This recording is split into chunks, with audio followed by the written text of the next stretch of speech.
Good afternoon, everyone. My name is Helbert Perez Pulido, coordinator of the Center of Investigation of the Adventist University in Colombia, and also coordinator of the Master in Education of the same institution. Welcome to this room, which this area of knowledge is education. When we think about the title of this room, education, innovation, and investigation, it is very important to refer to our writer, Ellen G. White. She presents in a special way the concepts of education and innovation, mentioning that the true teacher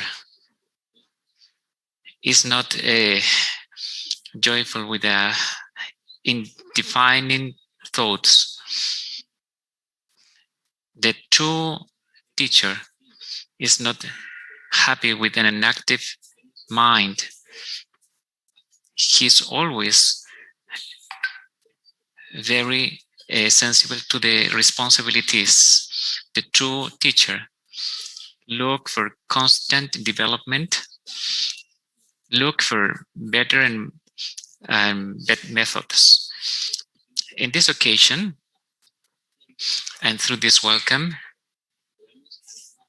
when we need to motivate to look for, as true teachers, the constant development in all aspects of our life, that we can look for more and best methods, and that we can set our view in high methods.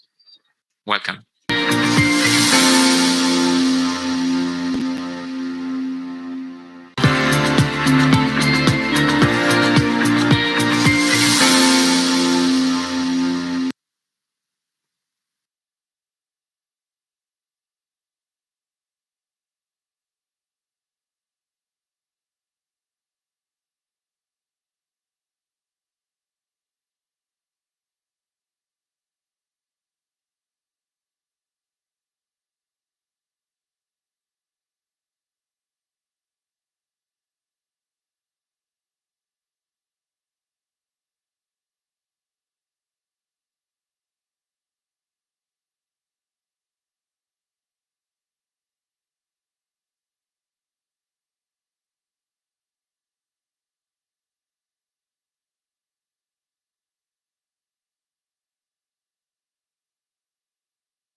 En este modelo educativo adventista.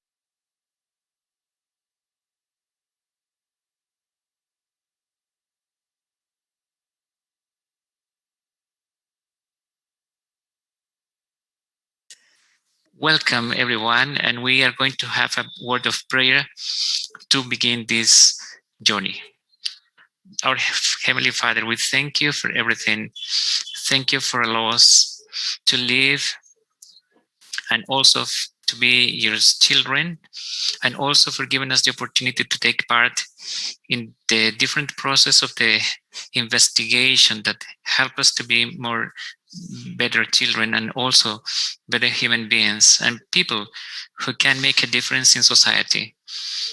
Our different universities around the world are looking for preparing mind, heart, and body to citizens of the new heaven.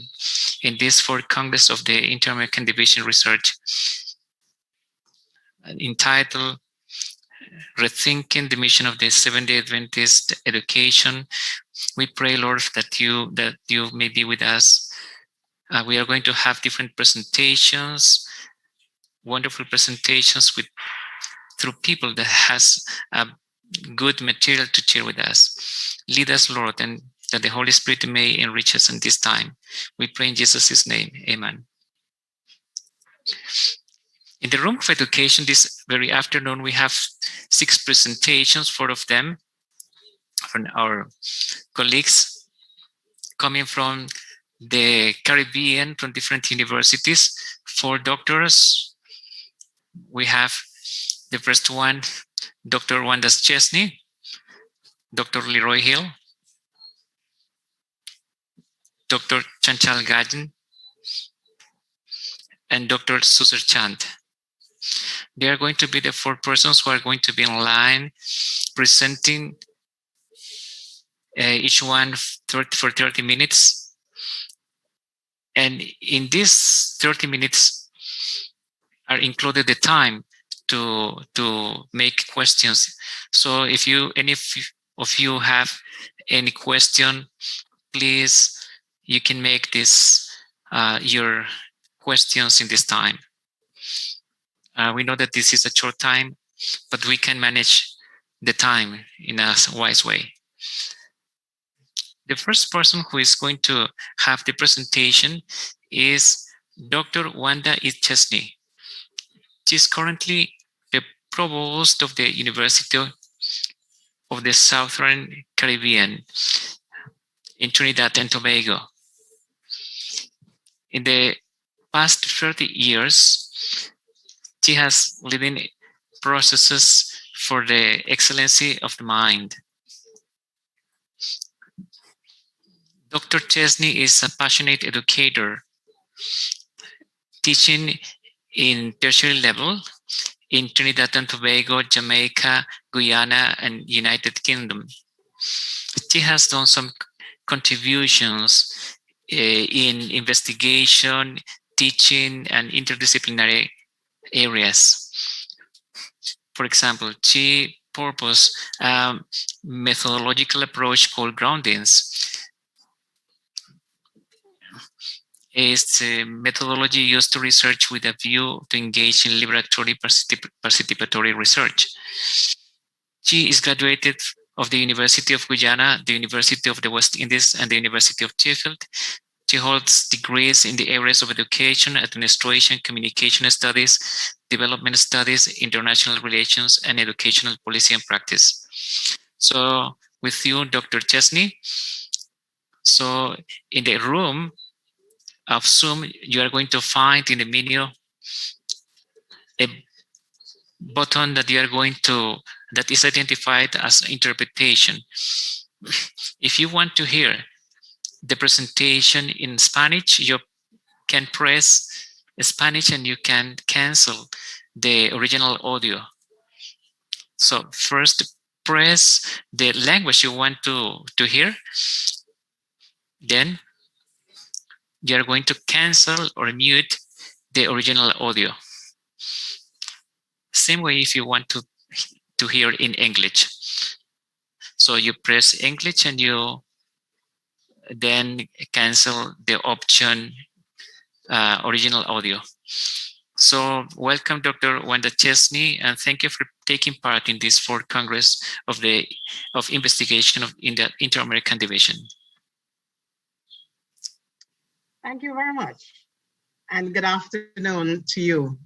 It's my pleasure to be able to present here this afternoon at this auspicious conference.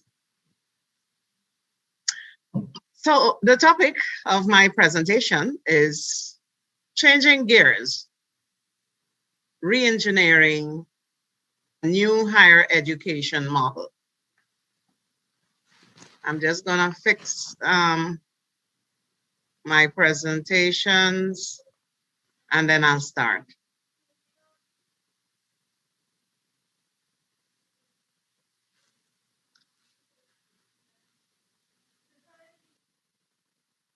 All right. So this is a conceptual paper, and it is intended to begin the discourse of the new model, the new education model that we will be looking at after having completed, after having come out of this pandemic.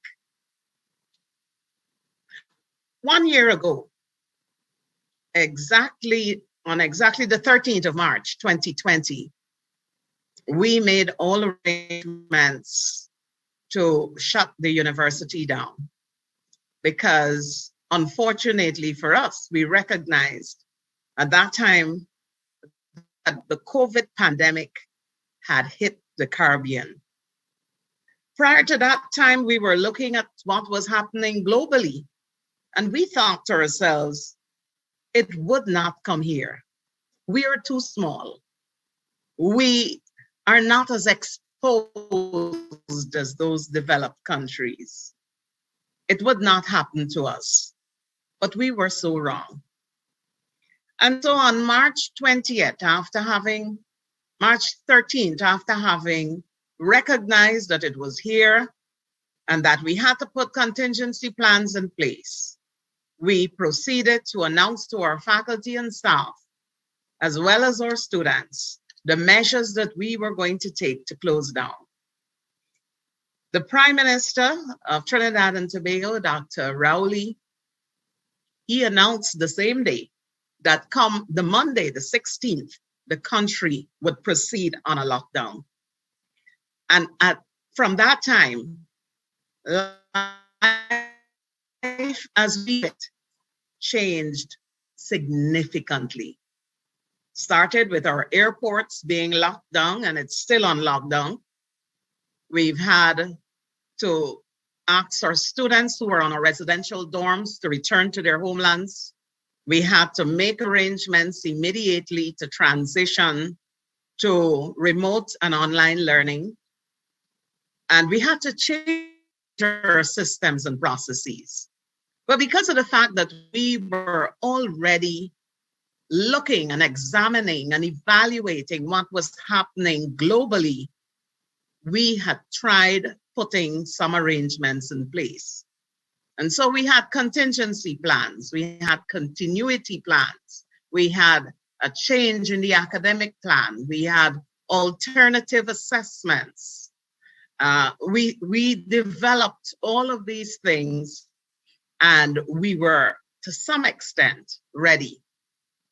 We had our distance education, the School of Distance Education, roll out a 1-week intensive training program where we trained all of our faculty.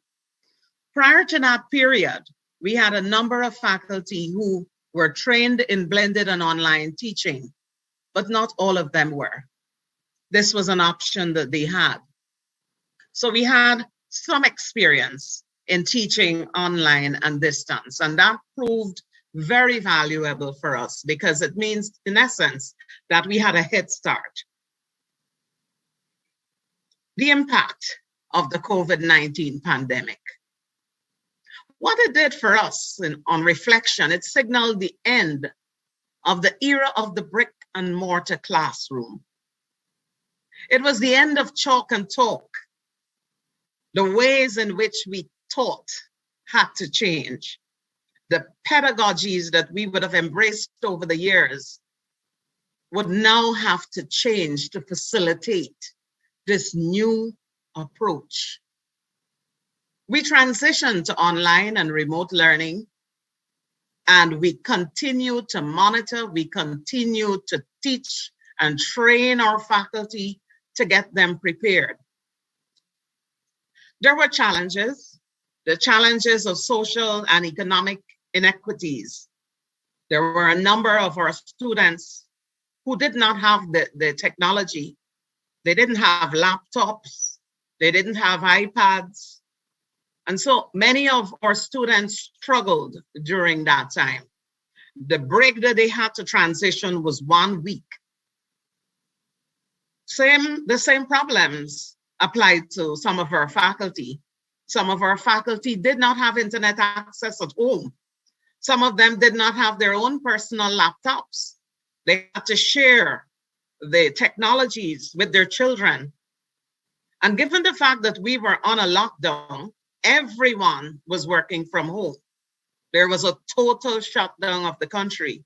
So you had to work with your children, everybody in the same home, the children doing classes for school, you're doing your work, persons teaching, attending high school, primary school, university, everybody operating in the same space. So there were those challenges. challenges of technological access and technological connectivity to the internet. There were also psychological challenges for both faculty and students. Some of our students indicated that they were stressed, they were overwhelmed, they were frustrated. Some of them did not have the technological skills to navigate. And so generally we saw a number of challenges arising during that period.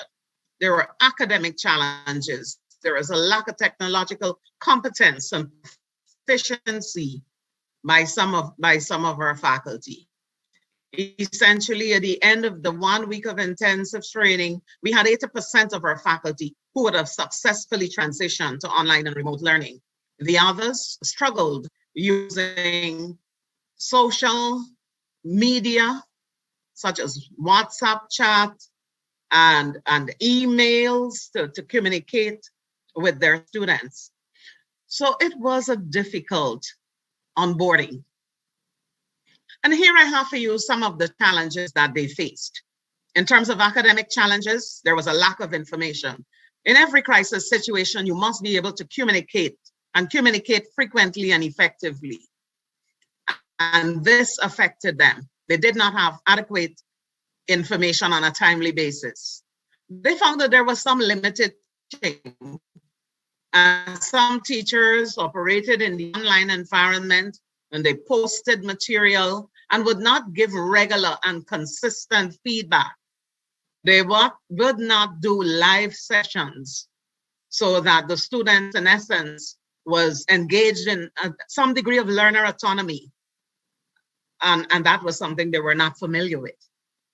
Students also complained about too many assignments. And these are the perspectives from the students.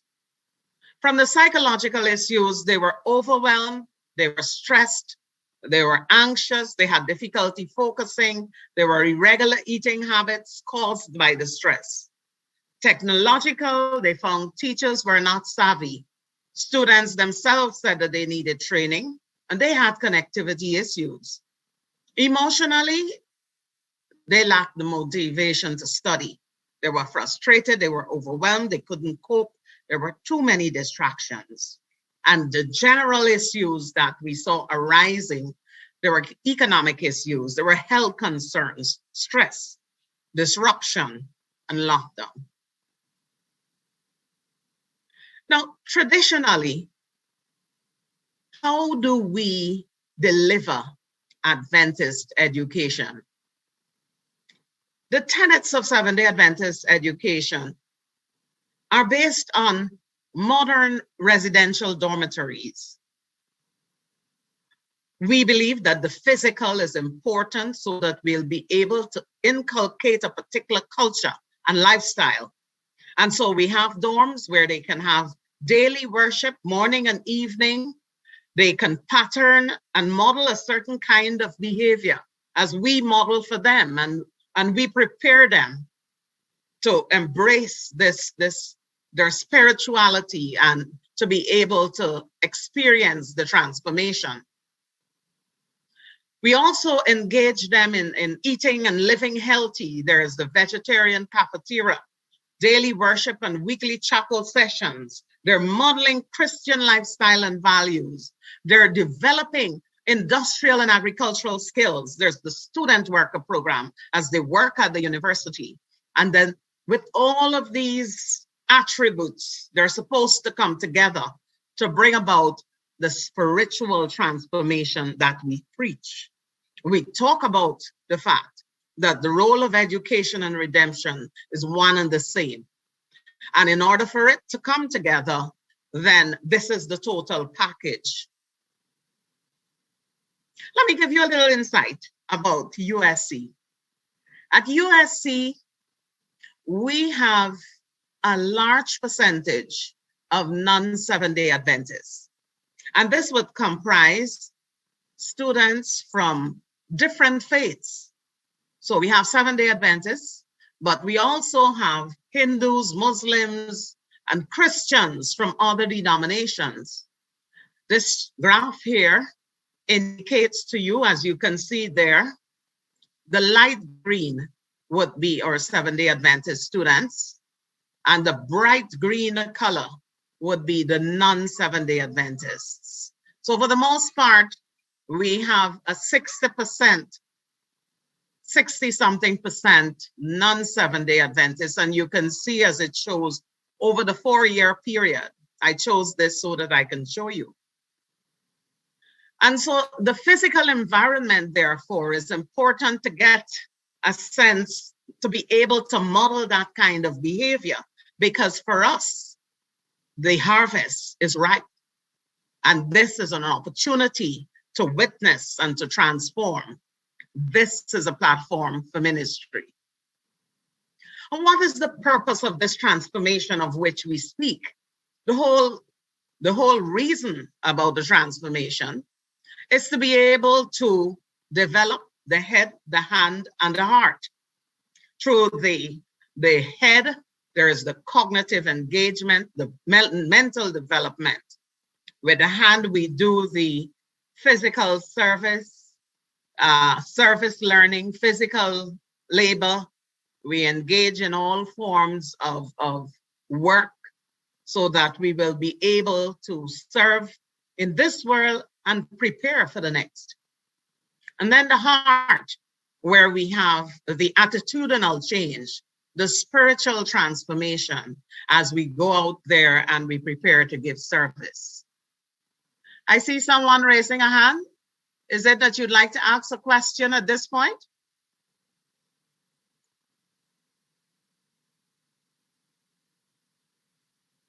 All right, I'll continue. Now, with the COVID-19 crisis, there was a disruption. This disruption brought about a new normal. With the transition, we had to change our systems and processes. There were tremendous opportunities in spite of the negatives, tremendous opportunities and possibilities, because the constructive disruption that we experienced from the pandemic forced us to rethink, recalibrate, and re-engineer our higher education product. But the emphasis is not only on the product, but the machinery, the entire system. And so therefore it required a holistic approach to be able to think of how it is that we could recover from this pandemic.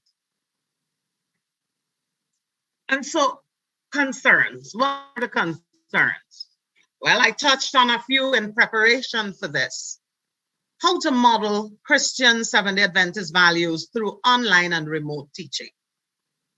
The walls are taken away. The residences are gone.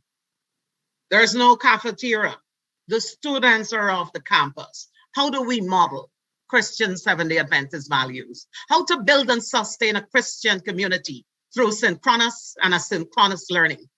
How will this transformation be realized through the development of the head, the hand, and the heart through online and remote learning modality? How to foster and sustain student engagement in the online and remote modality? Those are the critical questions that must be asked.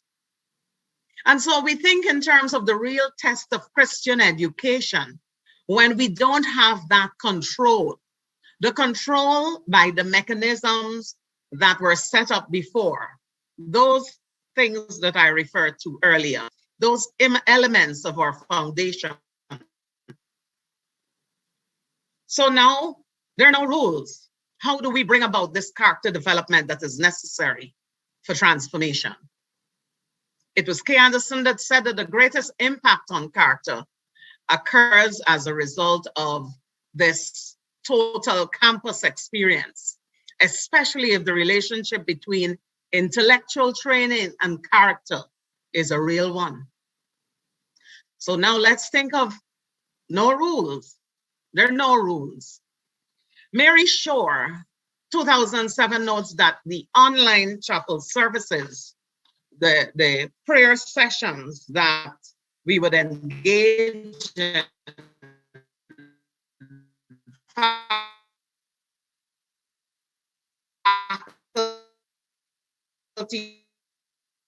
44, the online, the audio quotients. Clough in 2007 stated that one of the primary goals of online education is the creation of a community of learners where they find opportunities to be teachers and leaders, and these authentic communities can nurture and form faith.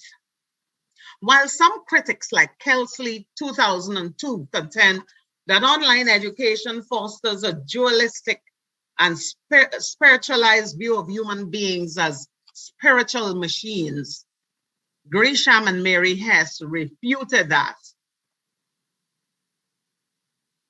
Maddox 2010 cites Gresham 2006, who points out that the physical face-to-face classroom is not a requirement for the transference of Christian values, since the Holy Spirit is active in forming and shaping us in Christ-likeness. And this view is supported by Hess 2005, who contends that the contextualization of learning in a student's home environment is incarnational and embodied learning as compared to the artificial and abstract classroom. In other words, we have a real opportunity to facilitate the spiritual development of students in the online environment where they can experience a personal relationship with Christ of their own volition, instead of being forced to mimic it through compliance in a physical setting. How they do? As leaders, there must be agile decision making. We have got to be visionary. We have got to make decisions and stick with the decisions. We have got to be bold enough to embrace the reality of our situation. We cannot sit and hope that this will change and we will go back to normal. We will not. There must be a willingness to embrace change.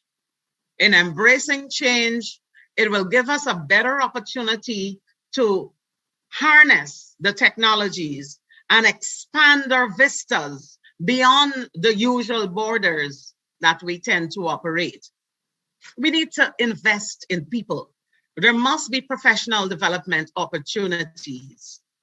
And this is ensuring that your faculty and staff would be trained, because remember, all your systems will have to be changed to facilitate and bolster this new model of which we speak, because we're not going to be the way we were ever again. This means you'll have to create new approaches, new systems, new procedures, new processes for greater efficiency. And we've gone through some of that already. We've had to put all our forms online, whereas before students would come, they would sit and chat and wait for a form. Everything had to go online. So we've had to change the way that we did business. Therefore, we need to invest in technology for the integration of systems. Already we are looking at a single sign-on system where all the systems will be able to speak with each other.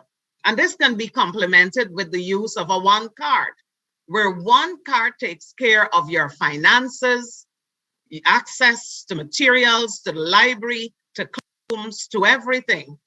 The same access will give you, enable you to connect with your lecturers, your LMS, everything, one sign-in.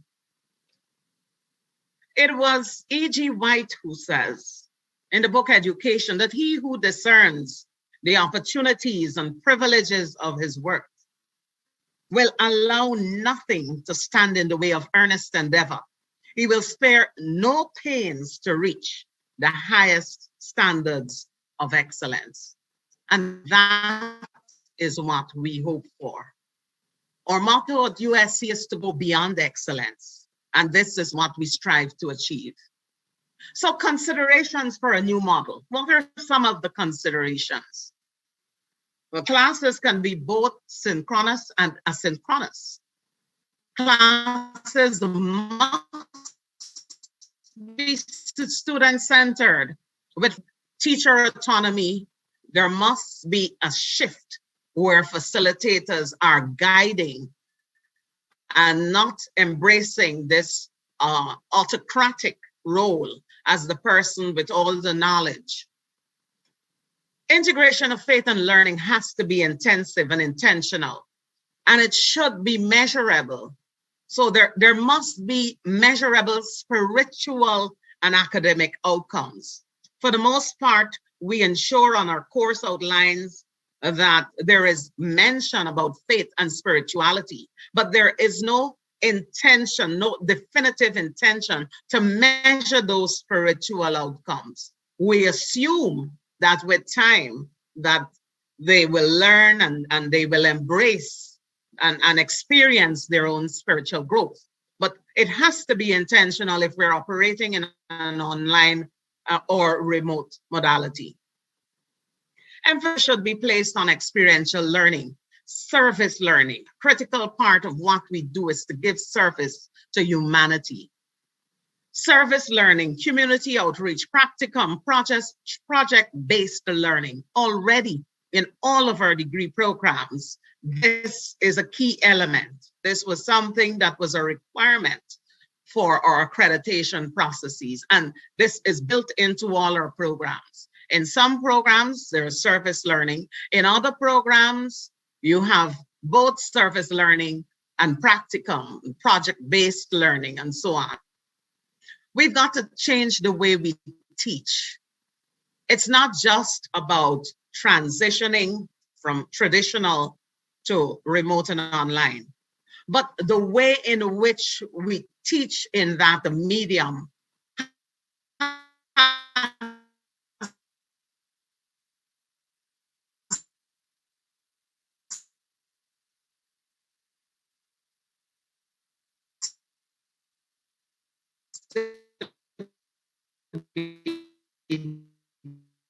different. It demands a new tip. You're not in the box, but you're creatively ensuring that you're meeting your audiences at various levels. This, in essence, you're catering for different intelligences. But the critical thing about all of that is that you have to be able to foster student engagement. Just last week, a lecturer came to me and indicated her frustration about the fact that in the remote learning modality, there are students that are logged on. They log on from the beginning of the class. At the end of the class, they're still logged on. But should you check on them between the class, they're not there. There are breakout activities. There are activities where they've got to respond to things that would have been posted.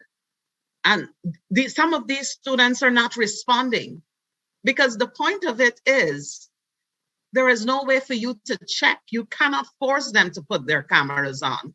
Many people will say to you, I have no phone. I have no camera on my laptop. I have no way of putting a camera on. So how essentially do you engage? How do you sustain their interest? How do you get them to active these online and remote learning platforms? And so engagement is going to be a big issue. There must be authentic learning, cooperative learning, peer instruction, research-led learning, and equally with that, you'll need to have authentic assessments to facilitate these multiple intelligences. Because remember, our entire approach has to change. So if we're changing how we're teaching, we have to change how we assess. A critical factor must be 24/7 technical online support and academic advisement support to students. The technical support is so important because at any time you can have students who don't know how to do some of the simple functions, and we don't take for granted that they know, because are tech savvy and they know everything, but not all of them do. We have to also develop functional and practical programs, because if it is that they're working online, then we have to ensure that whatever is taught will enable them to get the hands-on skills. And therefore, we have to emphasize in our learning outcomes the higher order learning levels or dimensions. In accordance with Bloom's taxonomy, that would refer to the levels from applying, analyzing, synthesizing, evaluating, and creating. E.G. White said, in essence, that we have to be able to bring out the critical thinking. We have to force our students to do critical thinking. This particular age in which we live demands critical thinking, artificial intelligence in the education system, where it will be used not just in the teaching, but also in the seeing that at some of the universities who are a little more advanced, like some of the universities in the Middle East, in Dubai, in the USA, and in England. And so we've got to get ourselves prepared. Comparing the models, and this is a rough table. The old model is more teacher-centered because we believe in guiding and we believe in teaching and in instructing. And the new model is going to be more learner-centered.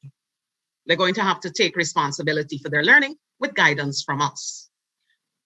All brick and mortar institution will be more of a virtual one. Of course, we'll have the buildings still, but they'll operate differently. The face-to-face and blended is going to be replaced by a more high-flex hybrid. We can't get rid of the face-to-face totally, but we can't go back to offering face-to-face only. Our lectures and discussions that we would have had in the past will now take a different format as we utilize more videos and podcasts, YouTube, Streamcast-O-Matic, and all these other technologies to support our learning. We've got to move away from standardized tests as we look at the higher order learning dimensions and focus more on the alternative, authentic assessments. And so the new model that I am envisaging from my own little aspects, from my experience and my learning, I think will have these key elements. There can be more, but at this point, in terms of a model for Seventh-day Adventist education, there must be faith-based learning that is intentional and deliberate, and not just practiced as we do, but measurable, with measurable outcomes in the same way that we measure our academic outcomes. There must be an intentional focus on fostering engagement.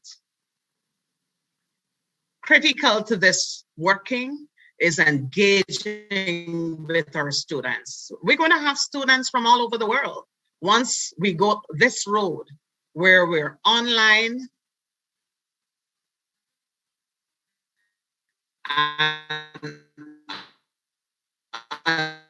or we operating virtually, then essentially our vistas will be excellent. We probably funds the number of worship sessions and so on.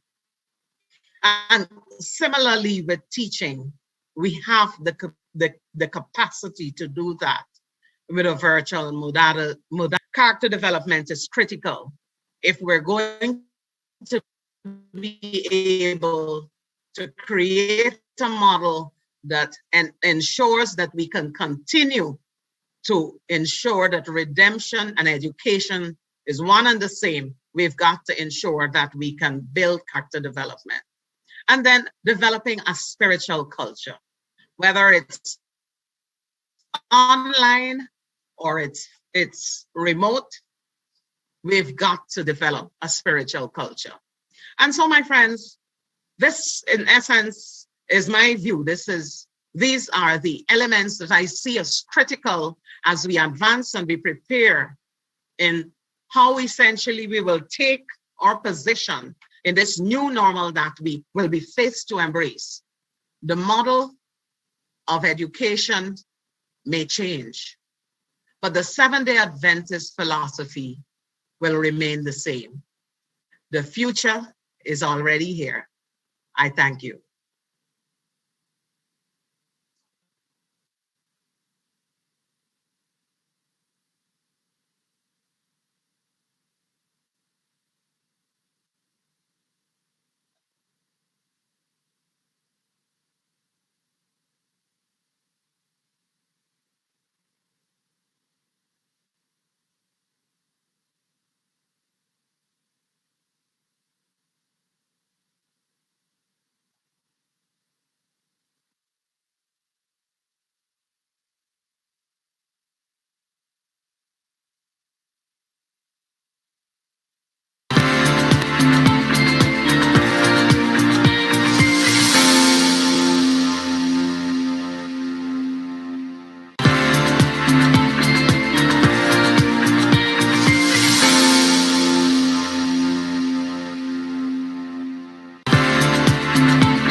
Gracias a la doctora Wanda. So a special presentation. It has been a very good test for Colombia and the different places in the Inter-American division. Those places which are connected to this for Congress of Research. And we know that the Adventist model of education continues, and we need to transmit to our students, communities, parents, to transform the persons. COVID-19 has set many challenges, but we have to continue on. Thank you for giving us this message, and we continue with this presentation. So may the Lord bless you, doctor, and thank you so much.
Buenas tardes, Gracias por seguir con nosotros.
Gracias por darme esta oportunidad y bienvenidos para todos.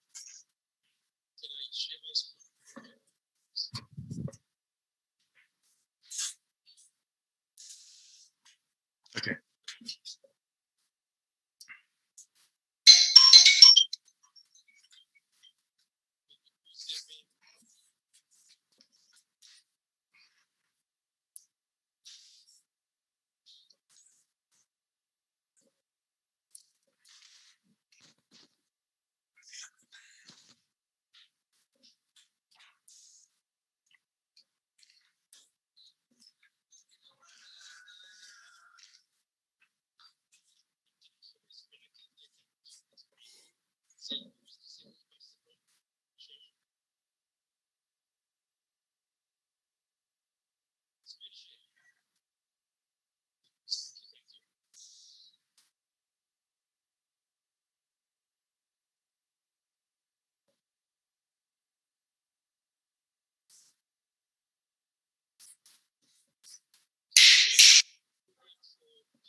Gracias por darme la oportunidad de compartir como líder de la educación a distancia.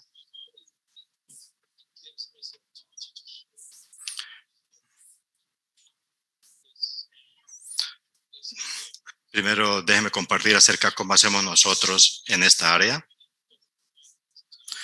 Usted puede encontrar la presentación online.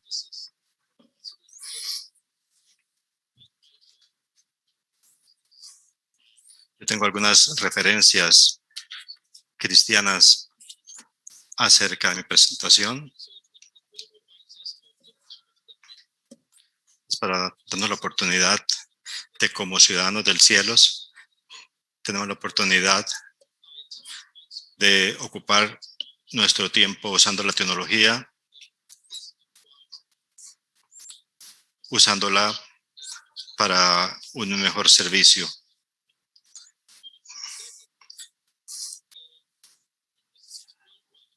La pandemia afectó a todo el mundo de la enseñanza y el aprendizaje. Muchos estaban preparados, otros no estaban preparados, y la transición no ha sido la misma para todos los países.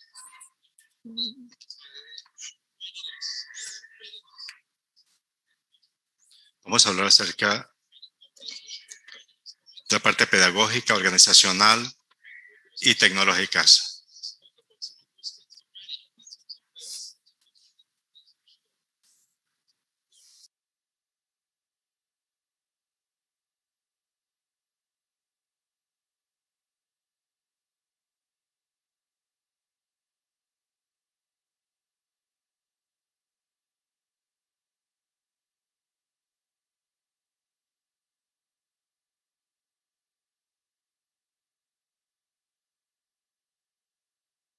Education, I had to position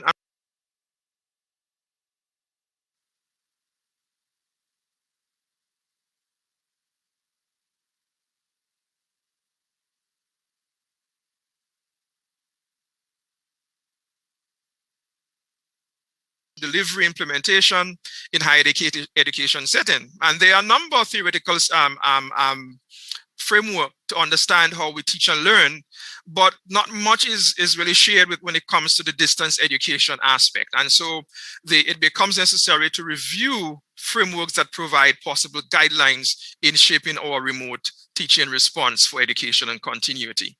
All right, primarily the goal of remote teaching is to create a setting that ensure that appropriate thinking, appropriate teaching, appropriate teaching and learning takes place with adequate student learning experience when compared to face-to-face. All right, so primarily what this presentation intimates, it really intimates a reflection from my role as the leader here, reflecting on the utility of three distance education theoretical models or frameworks to advance and sustain remote teaching practice at the University of the Southern Caribbean. I look at equivalency theory, then we look at transactional distance theory, and then we look at communities of inquiry. And each have their own significance and their own introduction, and so forth. Are you guys hearing me? Can you let me know if you can hear me? Can you hear me? Let me know if you can hear me. Are you guys hearing me? Yes, great, excellent. Very good. That's doing a check. All right, so these theoretical models provided a way for us to do that. Let's look at the first one. Now, equivalency theory, the whole idea behind equivalency theory is to ensure that planning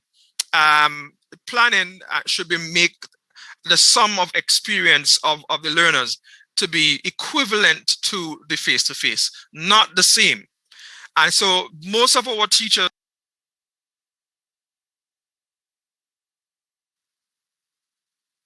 we are face-to-face teachers and we are going to do what we know.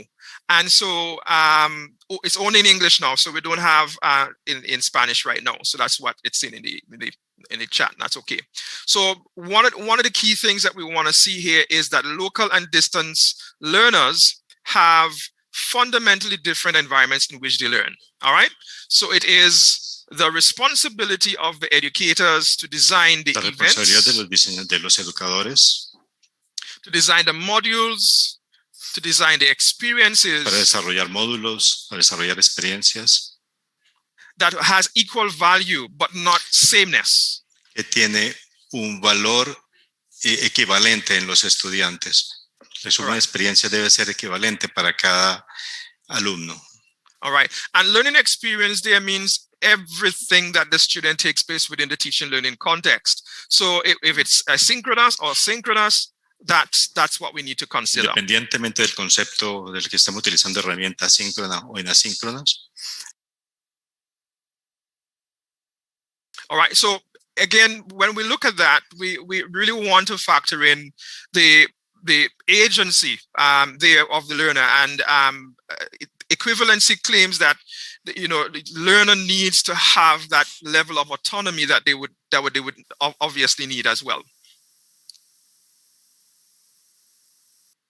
All right, so I move on to transactional distance theory. Now, Moore's transactional distance theory was first proposed in 97, but it really came out in 99 fully when he positioned the idea of transactional distance. And what he says here is that transactional distance is a psychological or communicative transactional space between the instructor and the learner, occurring within a structured or planned setting. And so it's important for us to see that.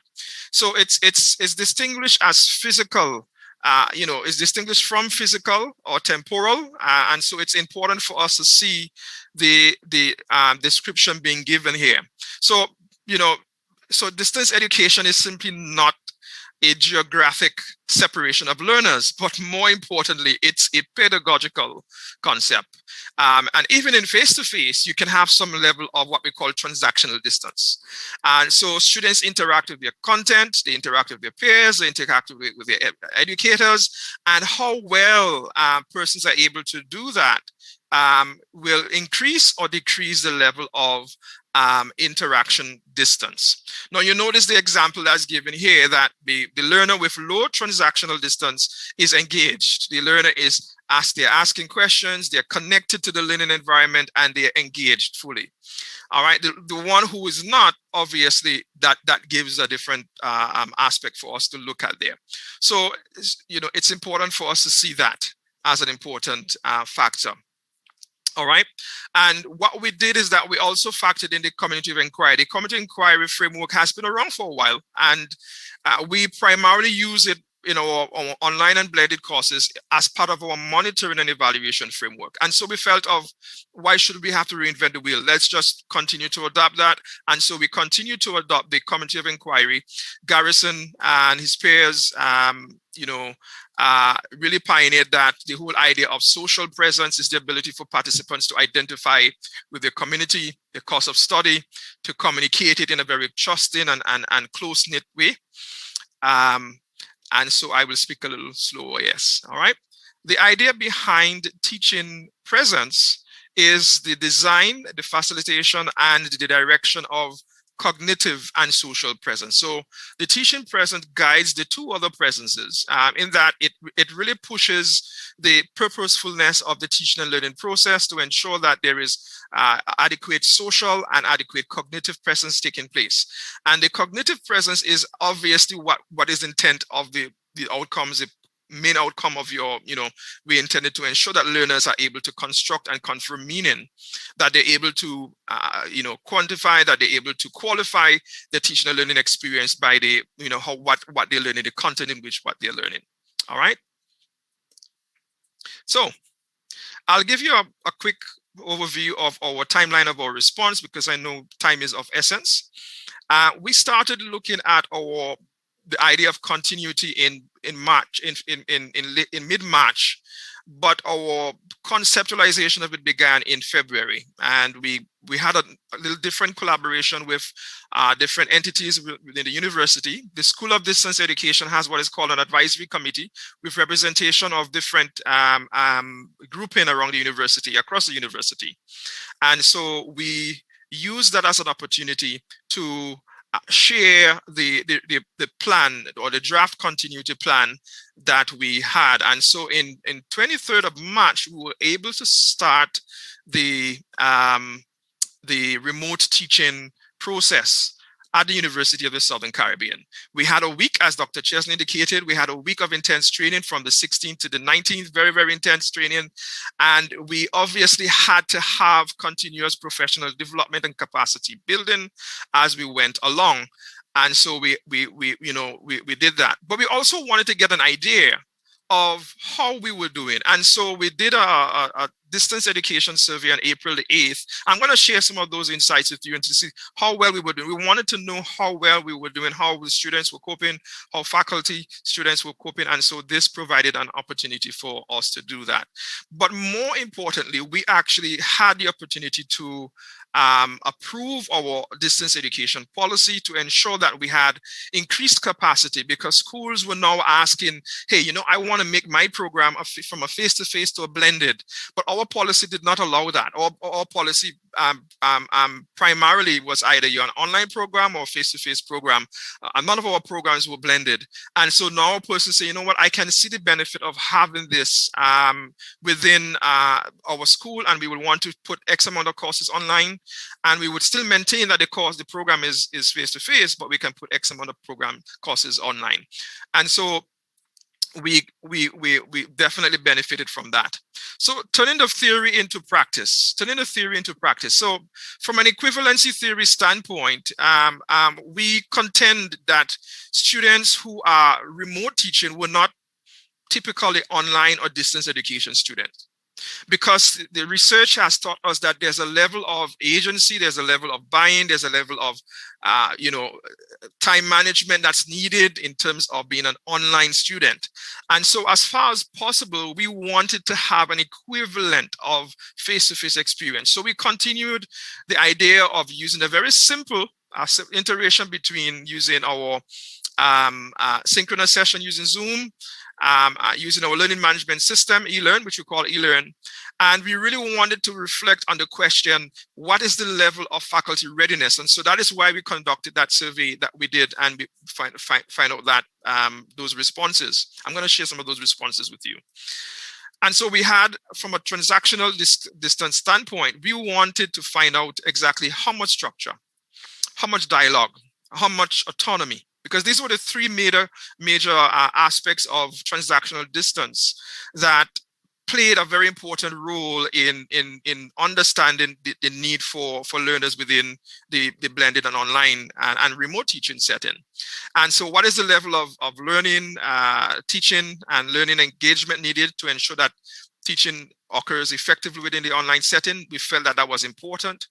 We wanted to be able to have access to data. And so primarily following our data-driven approach, we moved the agenda to ensure that chairs and deans and the provost had access to the data that was needed, particularly for our synchronous sessions. So we really devised a very meaningful way to share the scheduling of our synchronous sessions with the chairs and the deans so that they can actually monitor how things were going. Because we promised the accreditation agency this is what we were doing, and therefore it's important for us to monitor that.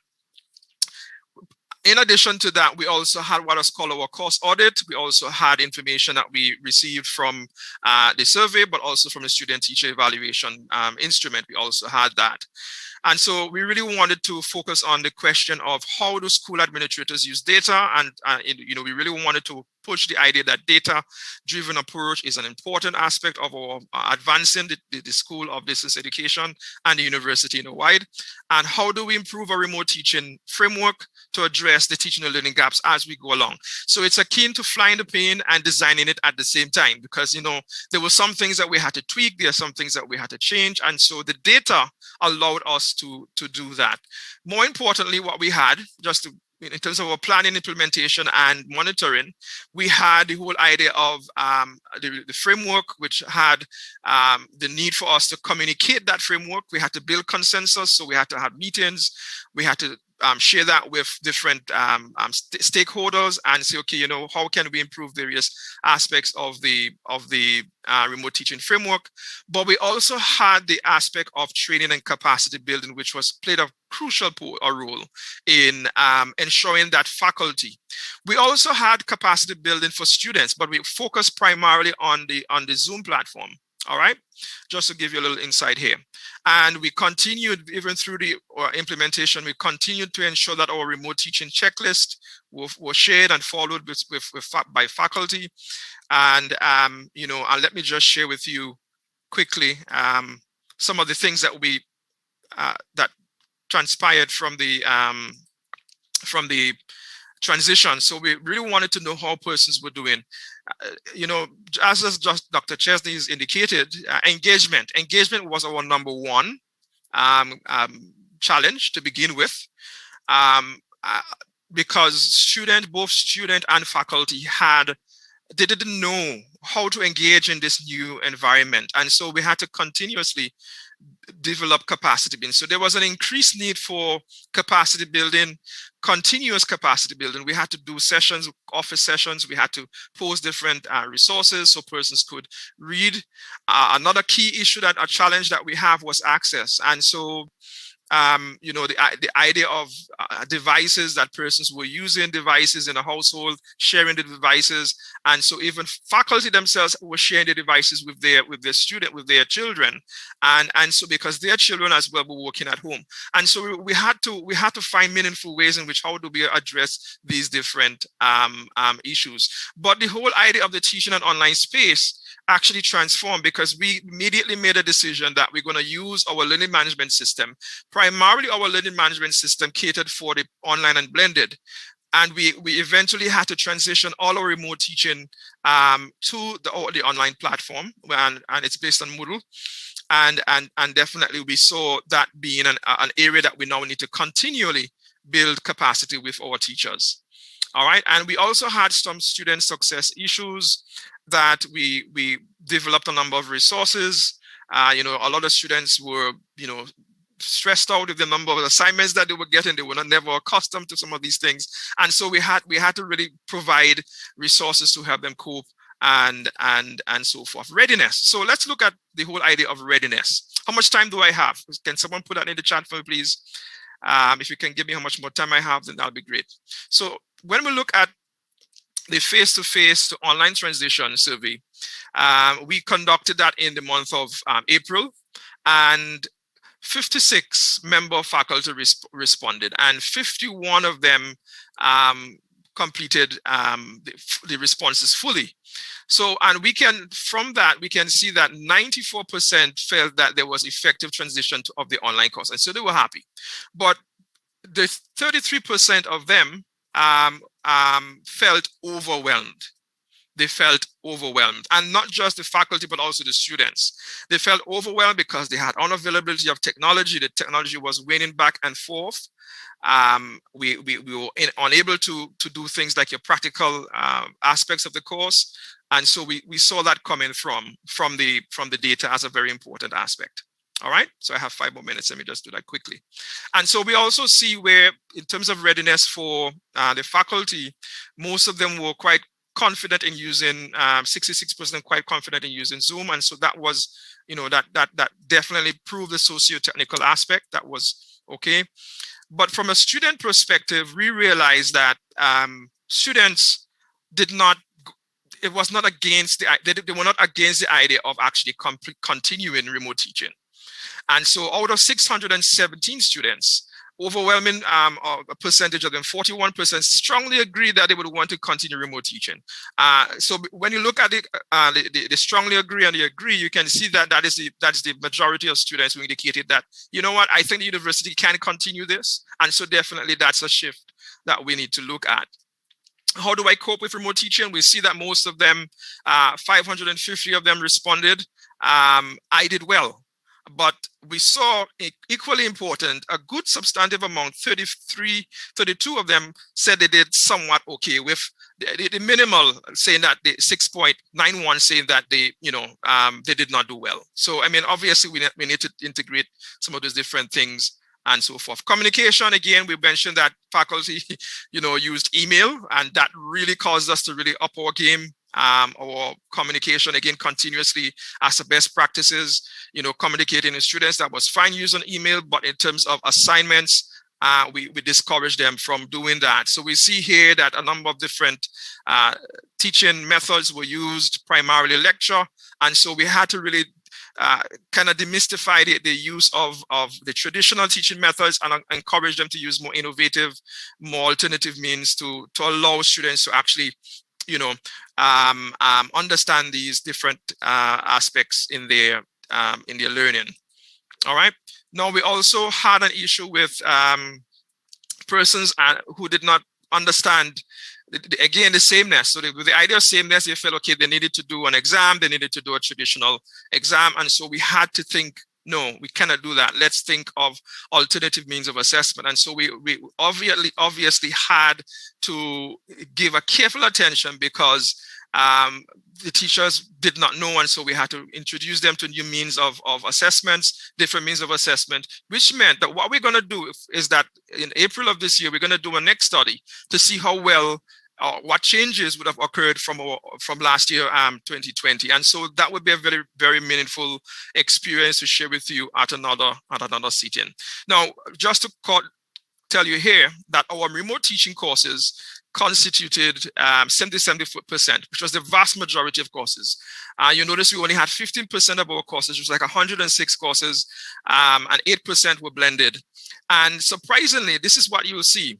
You see here that the remote teaching framework by far was satisfactory, but we noticed the communication and engagement with students using communication, the dialogic inquiry that transactional distance speaks about is something that we need to give greater attention to. If you look at the 35.4, you will see that that's definitely something. So naturally, we were quite pleased. The university actually was able to meet some of the needs and requirements or suggestions for improvement. We see here that all our courses are now on Moodle. We had proper training. We had reduced. Well, I think the reduced class size is something that we need to continually look at. It perhaps that should have been on the red side, ensuring that there's a seamless working between the different systems. And so we now have the implementation of a single sign-on system that allows persons to use different services and log on once. We also have the teachers getting access to laptops, and so that has really assisted them in their teaching of their students. So these are my references, and if you have any questions, you can always email me, and you can actually get the full presentation from SlideShare. All right, I'll post it in the chat as well, so you can certainly access it at your own time. All right.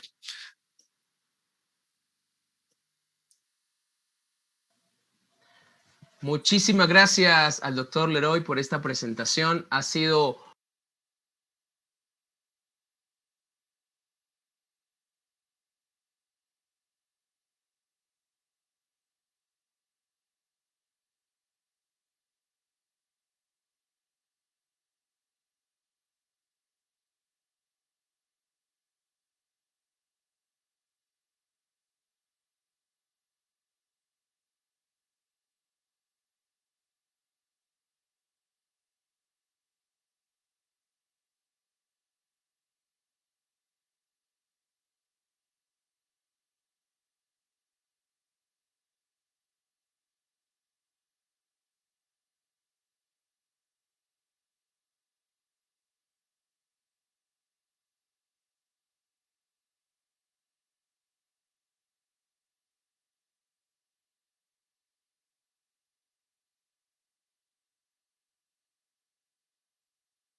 buenas tardes a todos.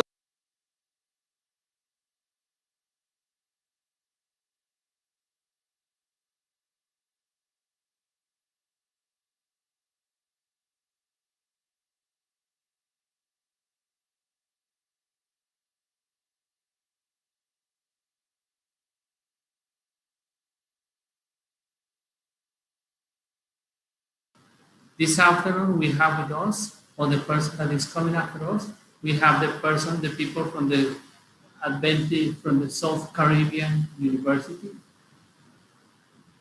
In Colombia, it's making a little bit of heat, but not so much heat as the island we have in the Caribbean.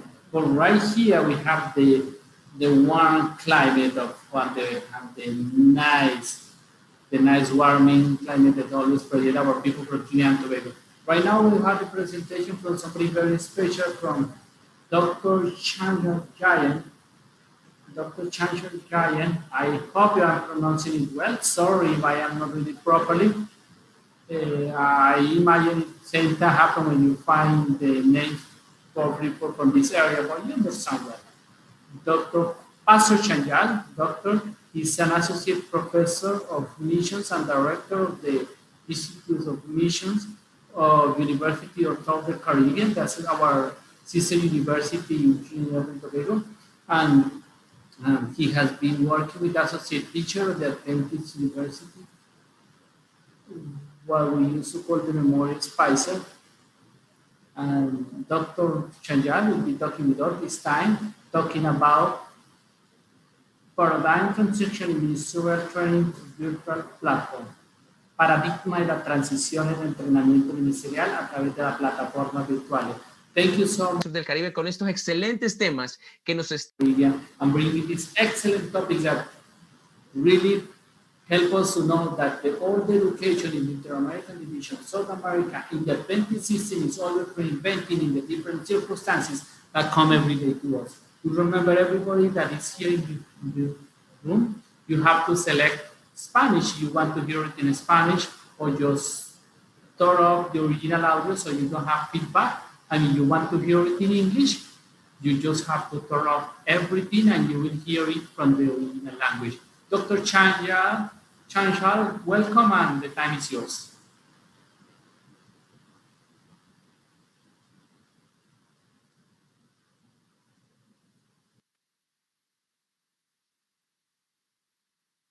Good afternoon, my dear friends, brothers, sisters, scholars. I bring greetings to you from the School of Theology and Religion at the University of the Southern Caribbean. I want to thank Dr. Chesney and Dr. Hill for bringing such an informative presentation to us. In fact, I myself learned a lot about my own university through their presentations. My topic, the title of my topic is, let me share my screen with you.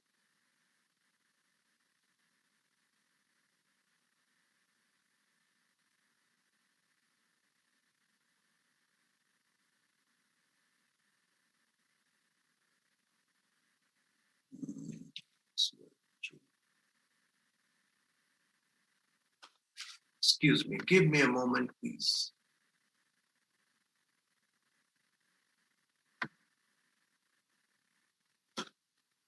That's good. Okay, this is my topic. Paradigm transition in ministerial training through the virtual platform. Now, usually ministerial training or mentoring used to be on a face-to-face context, especially for the undergraduate students. Those students who are at their entry level, it used to be face-to-face. Now, in the past, there were a few schools who offered the same degree at an undergraduate level, yet they had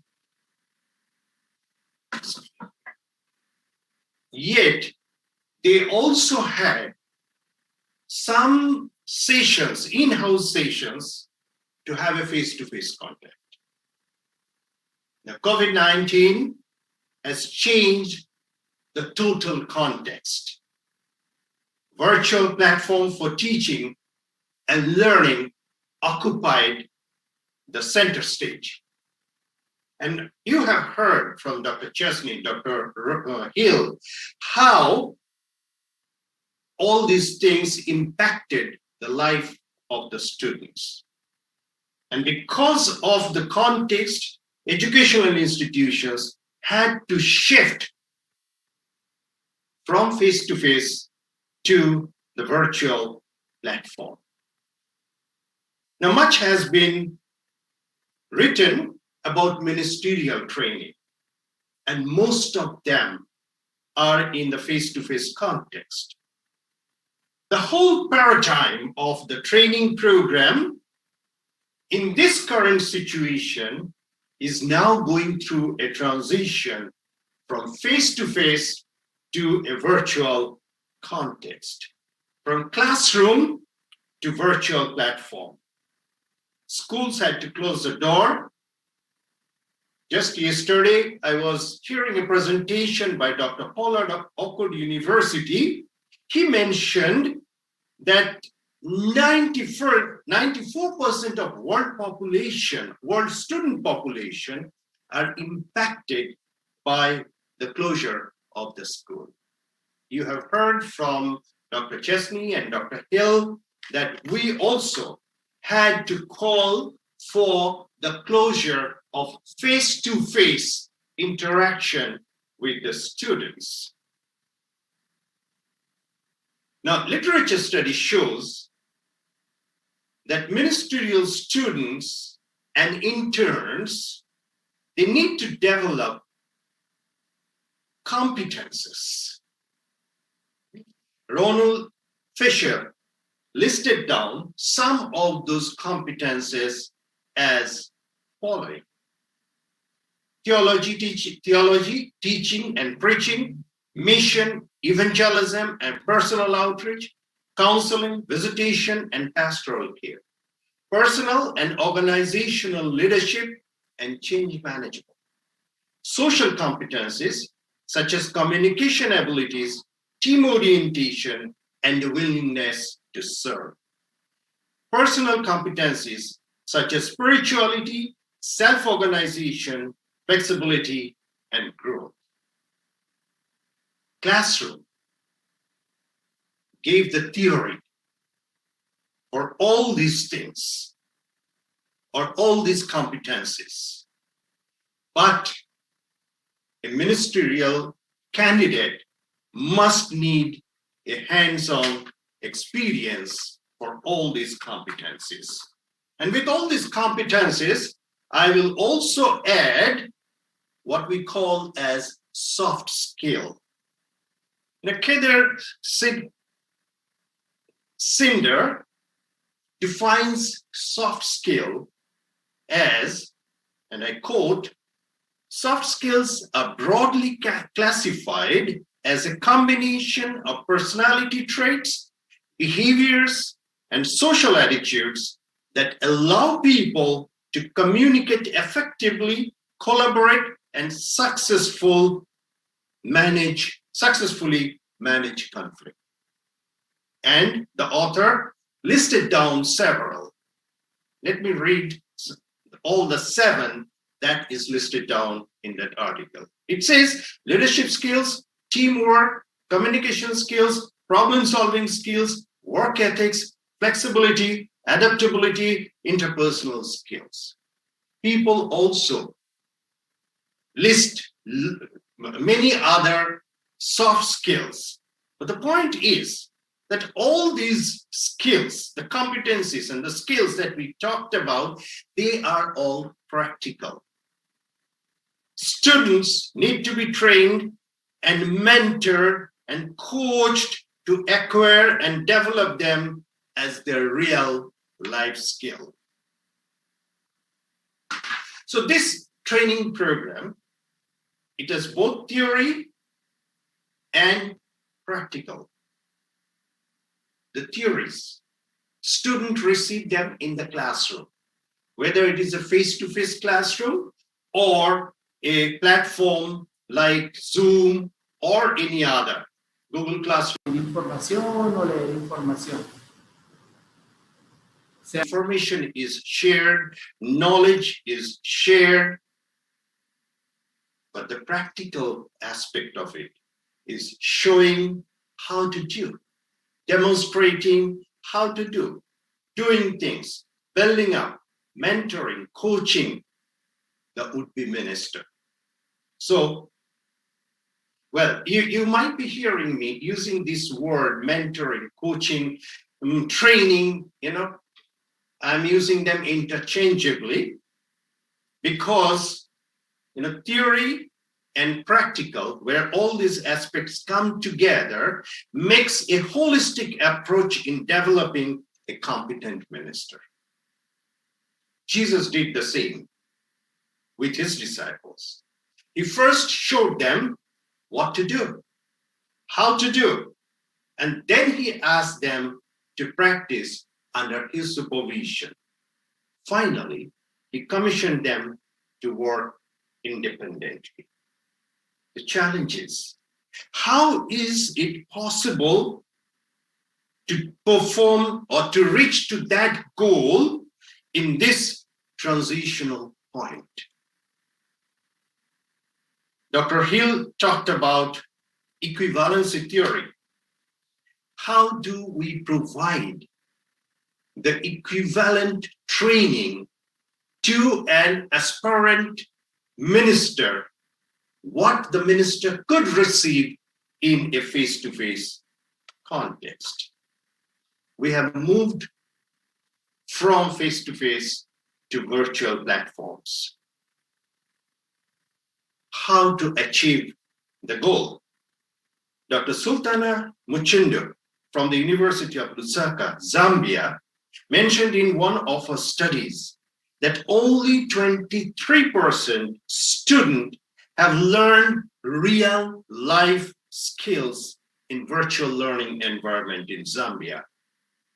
I believe we are also not too far from such experiences. And the pastors, the ministerial students, they definitely need to develop those life skills in them. And so to find an answer to my question, I conducted a pilot study. So my presentation comes from a pilot study, and my intention is to expand its scope further. But currently, it is limited to the University of the Southern Caribbean. My research, my work is a qualitative work, and the tool that I used is basically interview and discussion.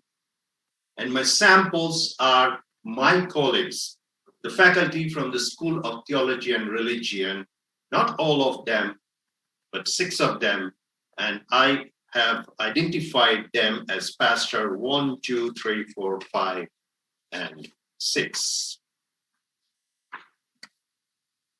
As I went to them for a discussion, I put 3 things before them. Okay? One is a comment, one is a statement, and I wanted to comment on that, and the other 2 are questions. The first one was that mentoring a minister does not begin and end in the classroom. I asked them, I requested them to comment on that statement. And then I placed a question before them. In COVID-19 context, how does mentoring process continue or be possible where teachers, mentors are not in direct touch with students? What do you envision as new normal mentoring process? And here are my findings. All 6 of my friends unequivocally agreed that face-to-face is the best method of training or mentoring ministerial candidates. May it be transmitting knowledge and information or individual mentoring. But classroom is not the end. So the process of mentoring, it does not end in the classroom. Pastor 6, he says, classroom is the catalyst.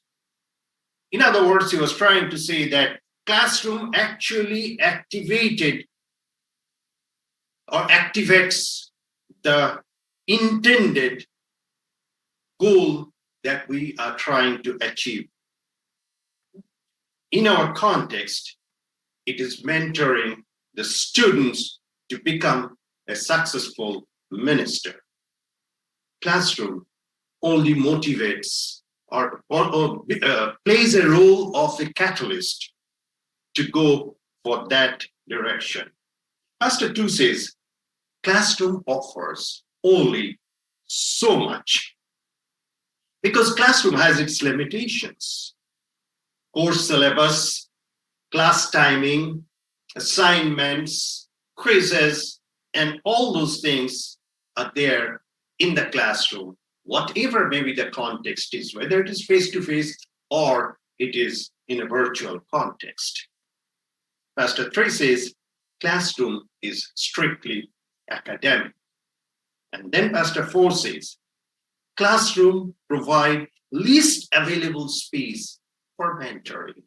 Because as I said, classroom has its own limitations, or we can say its own requirements. There has to be an academic requirement that needs to be fulfilled. And so mentoring is not confined to classroom alone.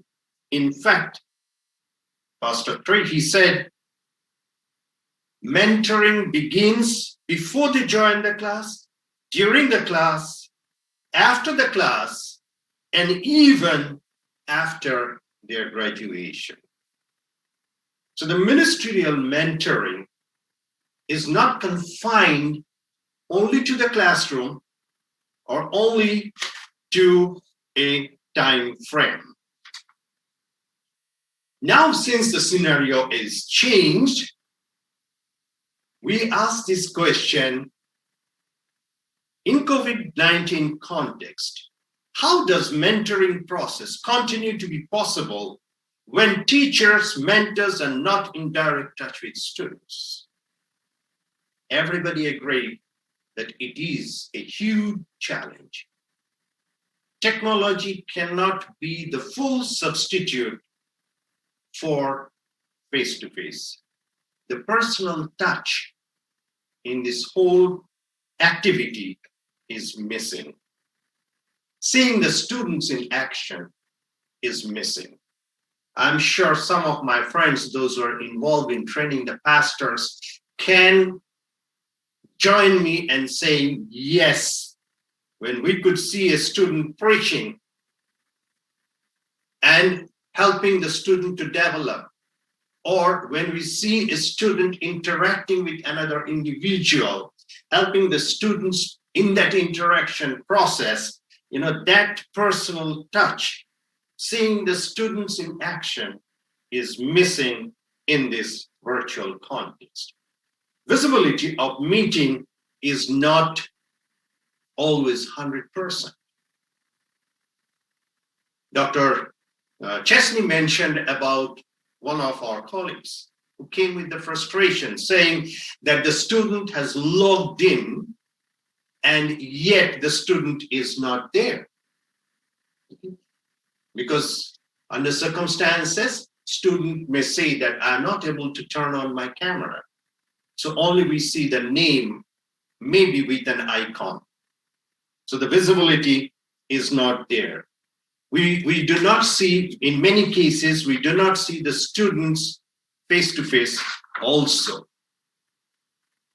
And therefore, we may not read the expressions of the mentee. We are not able to read the body language of the mentee. The mentee may hide the feeling, the expressions behind the screen. So understanding a mentee completely is a challenge for the mentor. Reduction of the number of mentees. This is a challenge that we are also experiencing. The students from second year, third year, or final year who are already in the mentoring process with the mentor, somehow they are trying to get in touch with their mentor. Whereas those who are the freshers, they joined the program, but not has come out or come forward in such a way that they can be attached to a mentor. Mentoring also mentors may need to give more time. Modeling of the mentor is challenging. You know, students also learn by watching, by observing their mentor. For example, how do the mentor carry himself or herself? Remember our days of training? Just by watching many of our mentors, we learn so many things. Now, in this virtual context, it is challenging for a student to watch the mentor and learn things from the mentor. So how do we give a response to such challenges? First one, we need to be proactive. We need to be innovative. We need to find out different ways and means. For example, make yourself available, probably more than earlier. When we had the face-to-face class context, as we transit from one class period to the next class period into another classroom, in the corridor, meet one or two students, say a few words that could be helpful to those students in their mentoring process. Now we don't find them in the corridors of the school building. So we need to become more proactive, find that student, find out time, and find out innovative methods to contact those students. We need to make ourselves available. As I said to you, when we transit from one classroom to another classroom, in between, just stand for a minute and talk to somebody. That is not happening now. So we need to have a time allotted to meet those mentees to help them. And in that process, we need to use technologies. Some of my colleagues, they have created WhatsApp groups. Not only WhatsApp groups, they also have given their WhatsApp number to their mentees. And the mentees have the freedom to just send a message, "Sir, Miss, do you have a little time to talk to me?" Okay? So that is one. Use such kind of things. Nowadays, we have several other apps to work on and create such kind of communication system. We also need to create exclusive time in a particular platform, Zoom or such other platform, so that the mentees will know that this is the time the mentor is already there and I can reach my mentor and talk to my mentor. We need to try to show them what we are doing. Thank God for the gadgets that we have, the devices that we have. You know, most of our phones have a camera. So if we are doing a communion service, if we are doing a burial, if we are doing There's some other activities in the church. We can take the videos of that and send it to our mentees and mention it to them. These are the things we'd like to watch. We'd like you to watch. These are the things. And at the same time, we can also ask them to show what they are doing. They can also prepare equally such videos or photographs or whatever it is, even the live sessions. And we can give them a positive, we can give them a constructive comment so that they can improve themselves. Now we reach to the question, what do you envision as new normal mentoring process?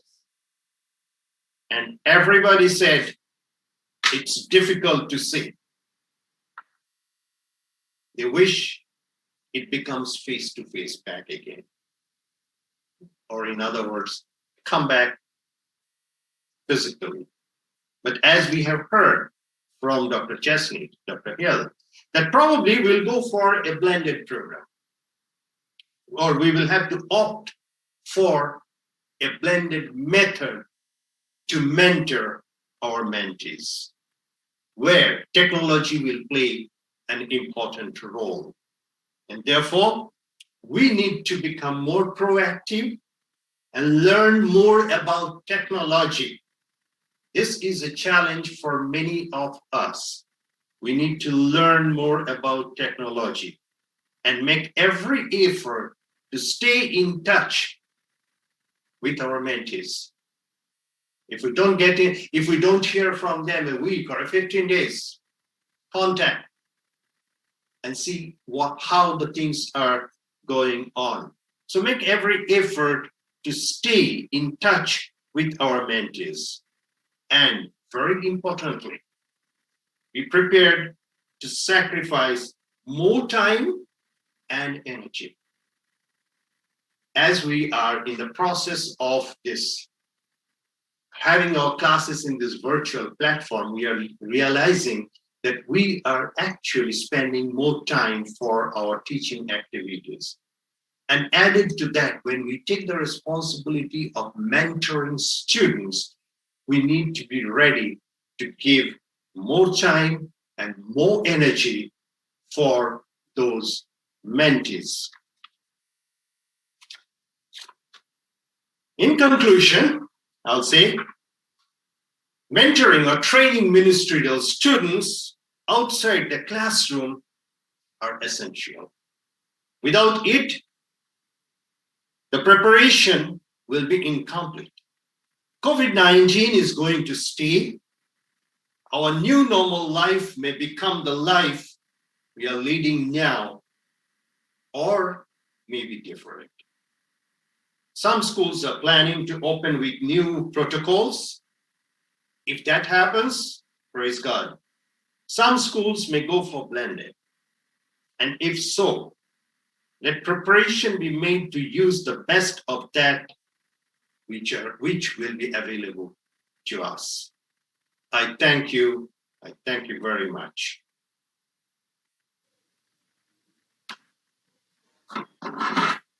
Muchas gracias, doctor Gallen, por esta presentación. Sin duda que nos ha quedado en nuestra mente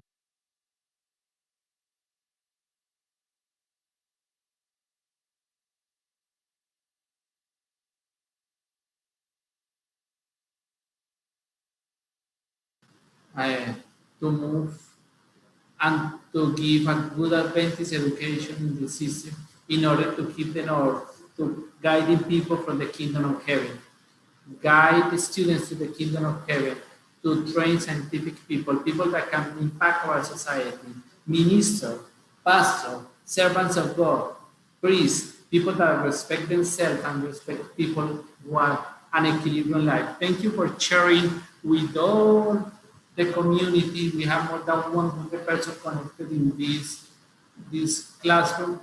Don't move. We are going to move to our next presentation.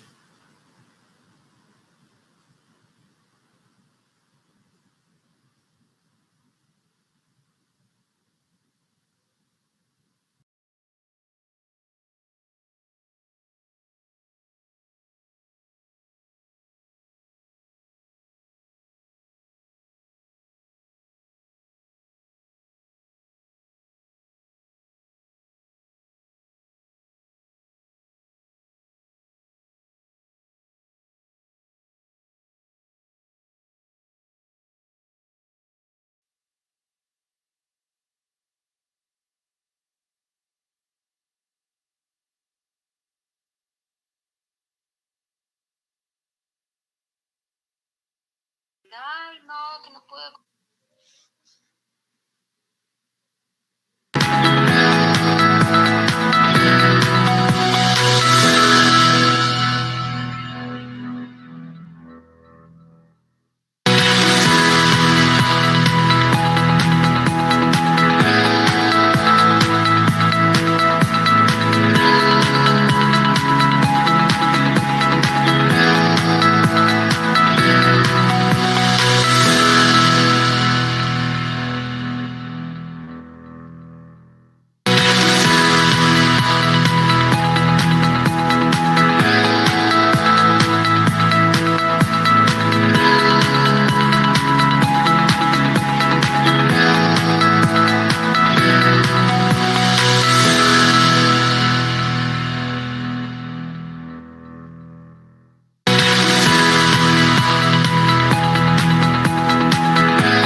Buenas tardes, estamos de vuelta. Good afternoon, everybody.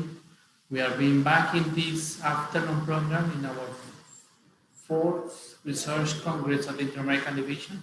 Thanks for everybody who has been remained here, also for the curiosity that you have shown to understand, to know what's happening in other university.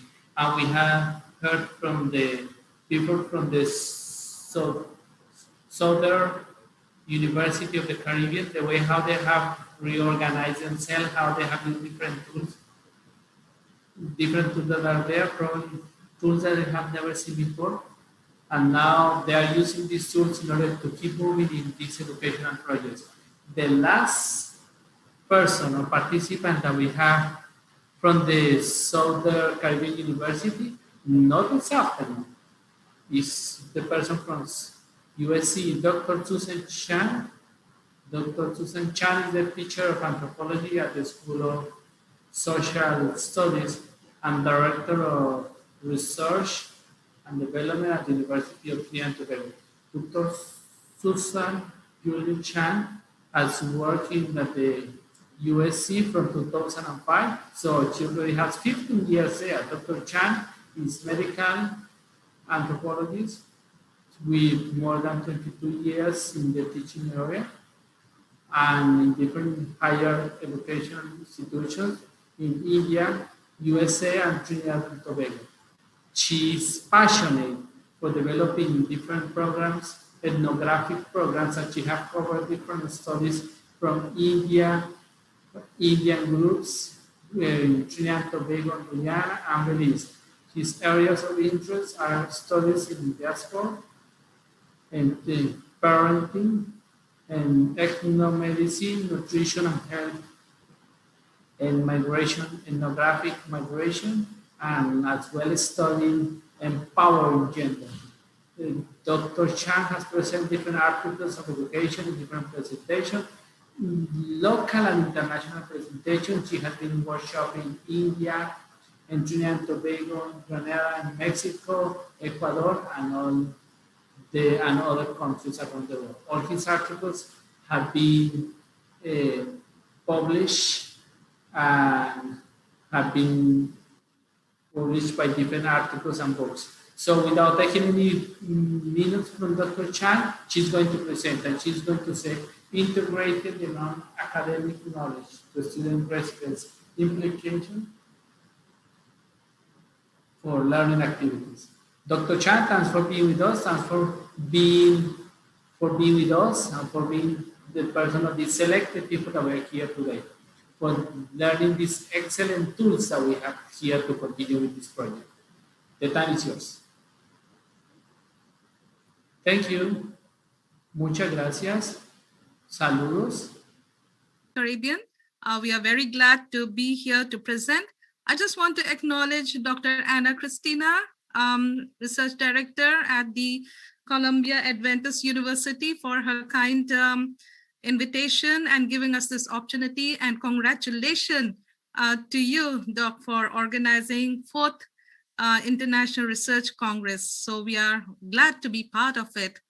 So good afternoon, good evening to you all, and I'll move straight with my presentation.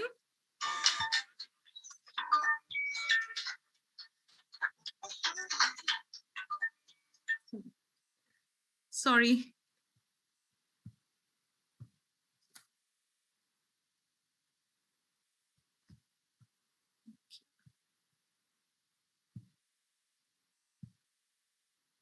All right, are you seeing my screen? All right, so like the chairperson introduced, I'm attempting to present, well, I haven't done much research on this topic, but it is an attempt to present an assumption and to draw some inferences from the data that we would have collected during a survey. So we are trying to look at how can we integrate non-academic counsel advisement approaches to build student resiliency, and what implications we can have for resiliency building, teaching and learning activities, especially during the pandemic times where we have transitioned to online mode of teaching and learning. And as our speakers before, and we all know that education has dramatically changed. It is not the same as it was before. And we have entered into the remote or distance education mode or in digital platform. And one of the greatest challenges for the transition from face-to-face to online mode has been the problem of student retention. Some of the universities' student enrollment dropped. Some programs had to close down because students cannot cope with the online mode of education. So it has impacted worldwide. Not so in some of the institutions that we know about, especially in our institution. And so many institutions have adjusted the delivery of classes. And some positive things have emerged from it. That is, we see there's a significant...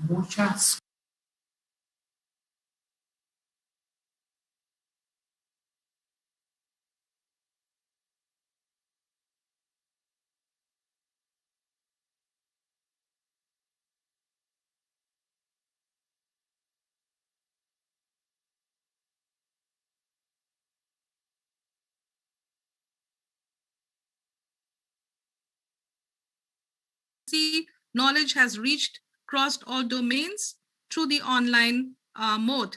But where I want to take you today is, in spite of all the challenges that my colleagues have talked about, yes, there were challenges with the faculty, with the student, but I looked at a positive outcome that was emerging in the midst of this challenge, and that was student resiliency. There were students who continued through the program. They did not drop out from the system or from their education, and they continued their mode of education in the summer semester, going to first semester, and currently we are in the second semester, and we still find students have registered. In fact, our enrollment would have increased slightly as a positive outcome from this transition experience. I just want to give a little background on some studies that would have been done and non-academic advisement. And a lot of studies have centered around challenges, but determination and resiliency, particularly through the times of adversity to reach a desired outcome, can be a hallmark of a successful student. And in that context, grit is defined as perseverance and passion for long-term goals. Choosing to attend college is not a small decision, especially for the first generation student. They are faced with many challenges, and we are aware, being in educational institution, we know there are financial expenses, long study hours outside the courses, challenges of balancing between work, study, home responsibilities, adjusting with these socio-cultural and physical academic environment.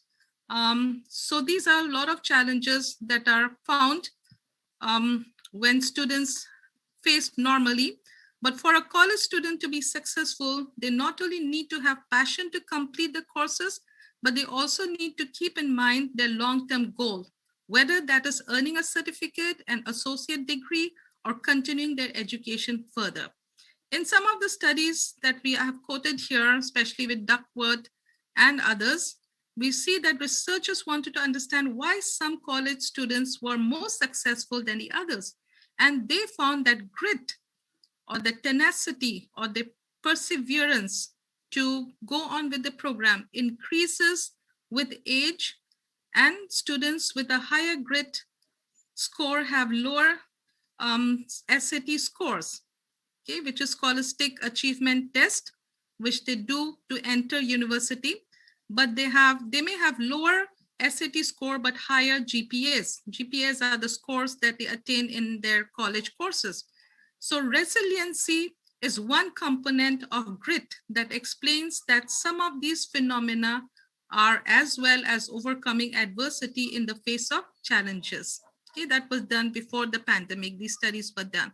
So being able to pick yourself up from a failure and keep moving forward exemplifies the definition of grit, in that a student who may have a lot of going on outside of school will work harder in the courses to understand material, receiving a passing grade in the class. Okay. So there has been a growing number of articles which are focused on challenges and obstacles to online learning, ranges from complaints about tuition fees and mental health issues, students' negative perceptions about online learning, their lack of learning motivation and digital competencies. And these have been quoted by many researchers. And even in our study, we found students expressing these negative experiences. But a study that was done on 2 universities and the results from student satisfaction survey, which I want to share with you briefly, when these universities transited fully online in spring of 2020, indicate that students' satisfaction score of 3.38 during COVID-19 was much higher than initially expected in a population of 190.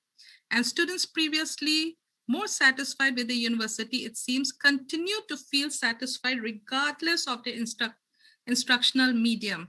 Okay, so that is very interesting, that where they were satisfied with the system, they showed more satisfaction despite of transition or no transition.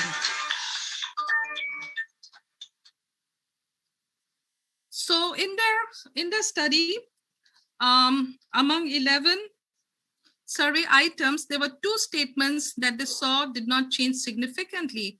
And those were that I have a clear idea of what I was expected to do in my online courses. And we see that pre-COVID score and post-COVID score, there wasn't much change in that. And the second statement, they saw that I have received effective support and guidance from lecturers, professors for my online study. Now, these 2 statements tell something about the support that they would have received in their online class, the clear understanding about the structure and the support and guidance from the lecturer. So despite of these suddenly imposed physical distance, academics, which is faculty and administrators, seem to be successful in terms of communicating with the students and providing adequate support. So these 2 factors seems to work well, communication and support to the students in helping them to be resilient or helping students to succeed in their coursework. So a little bit about non-academic advising. What does that entail? Non-academic advising entails that if there are emergency, personal or family situation, personal or family illnesses, a sudden financial crisis, a death, an accident, or housing issue, or any other situation that is impacting students or their course load. So there are many situations outside the course of study that students are impacted with. And the academics need to take note of what happens outside a student's academic life. So there were some studies that indicated that college success requires more than ability to master college level academic skills. So it's not just mastering academic skills. Students must be able to learn to navigate an unfamiliar campus satisfy bureaucratic requirements, meet new expectations, and engage in new types of interpersonal relationships. Okay, so a successful student will be able to navigate components that are outside the work and study experiences. So in COVID-19 context, how students navigate the new system of learning will determine their academic success. And then we find the academically vulnerable students are those who are likely to encounter difficulties in understanding and enacting college expectations. And they're often enrolled in 2-year colleges or open access or 4-year commuter colleges. And we also find that improving non-academic support system at this institution could improve outcomes for students at risk of post-secondary failure. So that is just giving you a background of the study. Well, we haven't engaged in this particular study as yet, but giving you a background of how we can find a connection between non-academic advisement being instrumental in helping student resiliency or helping students' academic success during the pandemic times. Okay, so in an analysis of literature that was done from 120 books, journals, articles, report, there seem to be 4 mechanisms that appear to encourage student success. And these are creating social relationships, clarifying aspirations and enhancing commitment, developing college know-how, and making college life feasible and student-centered. So just take note of these 4. We'll revisit them later.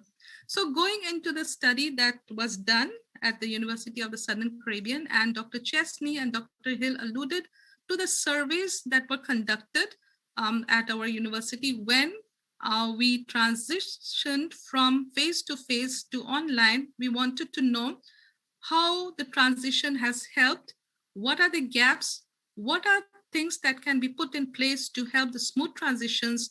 And you would have heard the number of trainings, intensive trainings that university would have engaged to train the students, train the faculty to help them transit into online mode.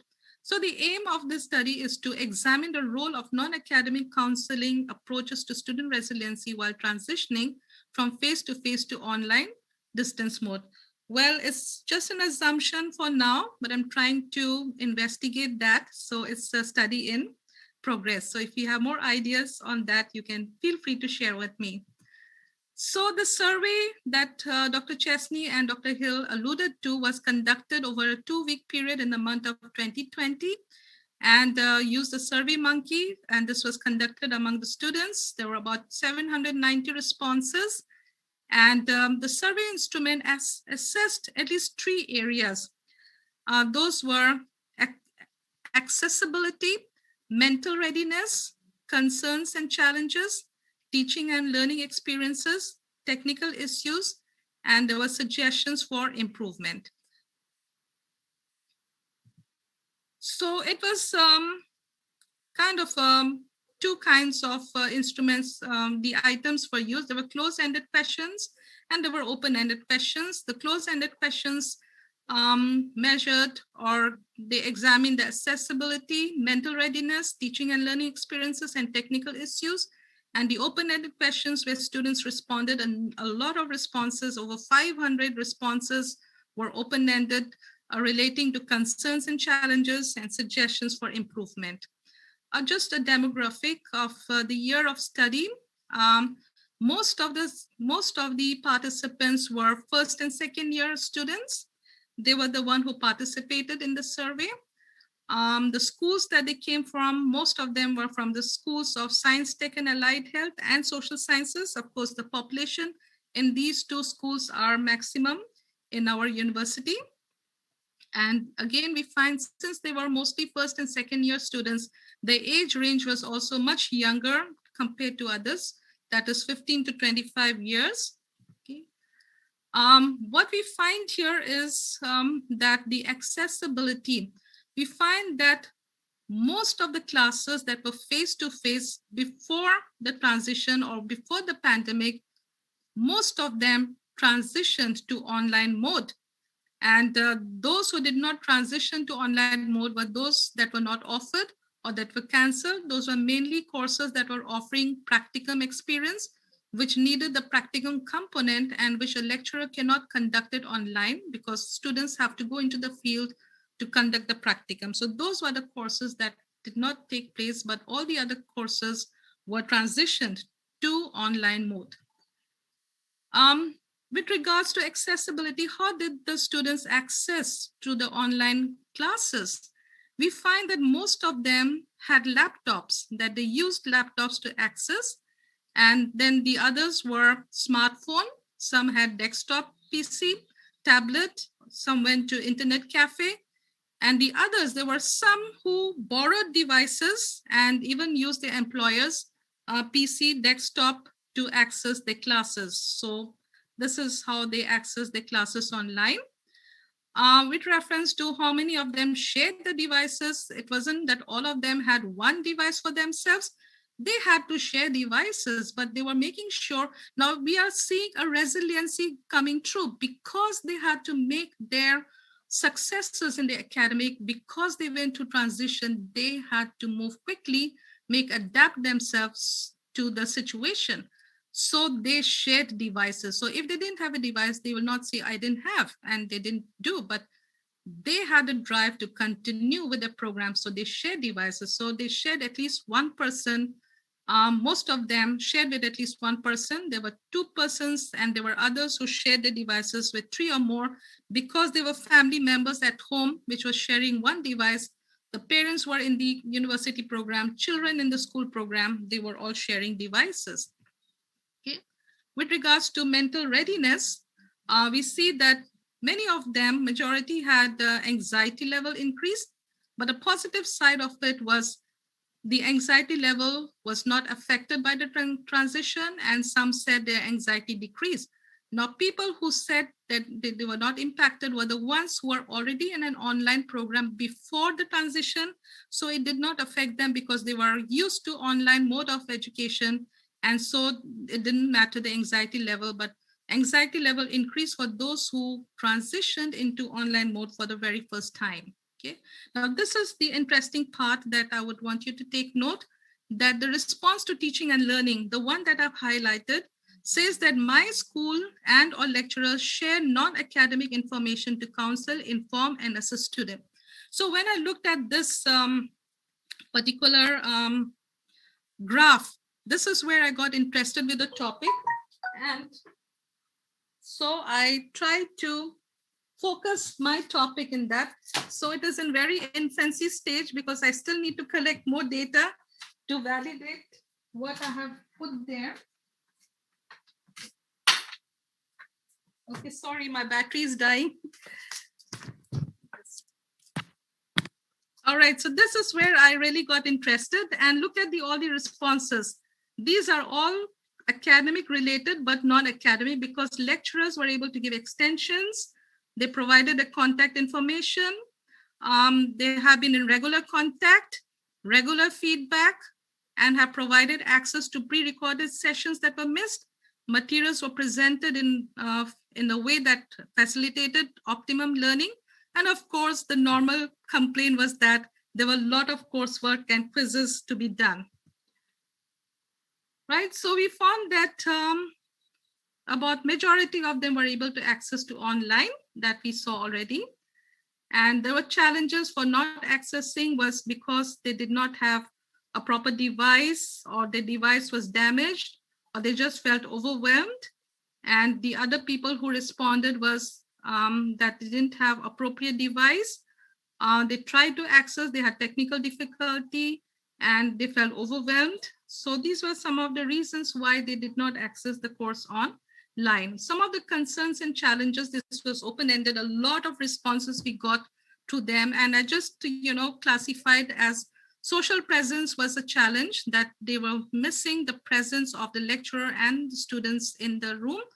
Communication also remained a challenge, even though the quantitative data suggests that they were in constant communication, but in the open-ended, they continued sharing their challenges.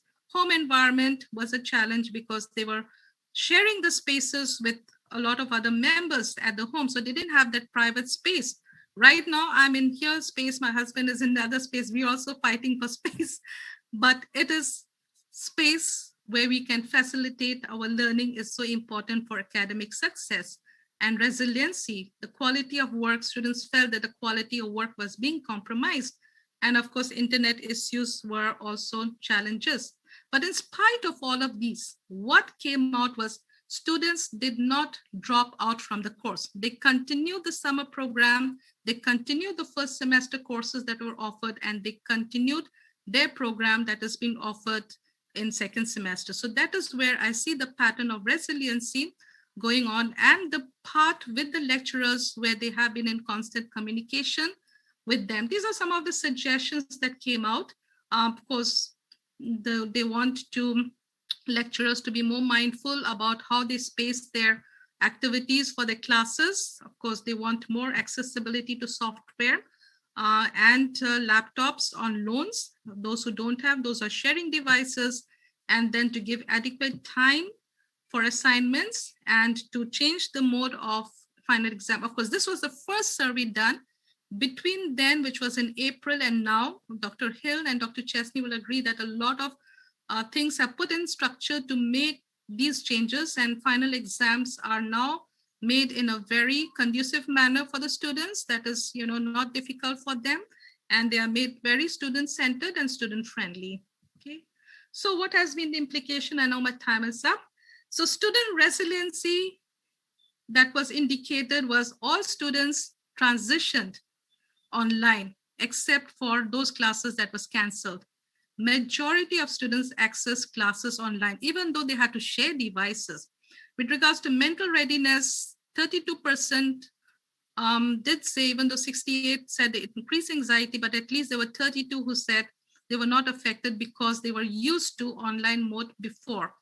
And about 57% said that the faculty shared with them non-academic information. And I would like to, the assumption down there is a reality. It's not just an assumption that being a faith-based institution, students felt comforted in class sessions where faculty had prayer and shared devotional thoughts with a student. That was, again, a motivating factor, and that contributed to the resiliency of the students. Okay, non-academic approaches were instrumental to students' resilience. It's an assumption that I'm making. I still have to do more research here. So, but what we found out emerging from this survey, and I know Dr. Hill is indicating we need to do one more survey to say what happened then in April 2020, what is happening now that we are in March 2021. But the non-academic component was so important, and we need to capitalize on that and empower our faculty to use them in the classroom systems, okay, in their teaching and learning practices. So sharing contact information was so crucial. It is such a simple thing, but it is so crucial because they were able to be in contact with the lecturers in more than one mode. It was not just emails, it was through their phones, through their WhatsApp, through their iPhones, emails. So there were a number of 101, even Facebook, some of them were communicating with their lecturers to Facebook messengers. Lecturers work with the students in giving extension for submission of assignment. That is a simple thing, but it goes a long way for student resiliency. And thirdly, that I put here was lecturers gave access to all the recordings for sessions that were missed. One thing good about the remote learning was everything is recorded on the Zoom platform. If you missed it, you can have it while you're cooking, cleaning. You can just listen to your lecturer's session, and you are not lost, you're not left behind. Yes, so I just wanted to review what I said. So rethinking the mission of education during pandemic, there are 3-4 things that we need to consider. Consistency in structures to set facilitating learning. So there should be consistency. We should not make drastic changes. There should be smooth transition, and whatever we put, there should be consistency that promotes student-centered learning. Communication, constant communication through all the modes of communication that is possible between the lecturers, students, and the administrators. Support system, meeting the needs of the student, faculty, and university shared and gave laptops to faculty who did not have laptops so they can be access to the online classes. So there were technical support given to student and faculty, and the most important, integration of faith and learning, prayer and devotion in the class, as well as integrating in the different learning of different subjects was so important. So the bottom line, my dear friends, our preparedness to adapt to change and venture into the new and innovative trends in learning experiences is so important, and trusting in God all the times. Thank you. And we have my email address. If anybody wants to be in touch with us for research or collaborating research with us, you're most welcome. Muchas gracias, doctora Susan Chan, por esta valiosa presentación. Creo que nuestros amigos de la Universidad del Sur del Caribe, socios indiscutibles de toda la red, de todo el consorcio de universidades adventistas en Interamérica y de Sudamérica y a nivel mundial. You have make an important contribution. We can say that if you can summarize these 4 presentations from this faculty from the Southern Caribbean University, we can see the same basic idea, change. When we need to rethink the model of the education,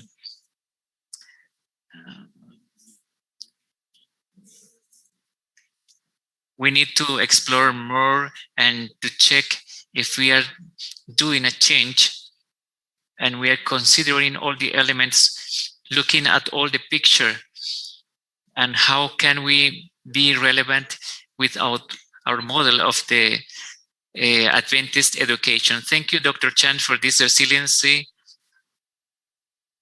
One of the more important qualities, features in this century 21. And thank you so much, Dr. Chan. And with this 4 presentation, we thank you for this first group of presentations of the Southern Caribbean University. And now next we are going to have 2 more presentations that are going to conclude this session.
We want to present Dr. Hernando Fernando Fraga. He is from the south of the continent of South America. His accent, you will notice it, is very interesting. But before that, I want to introduce of the large curriculum. When he sent this, he said that he's short, but it is not short. It's kind of difficult. It's very large.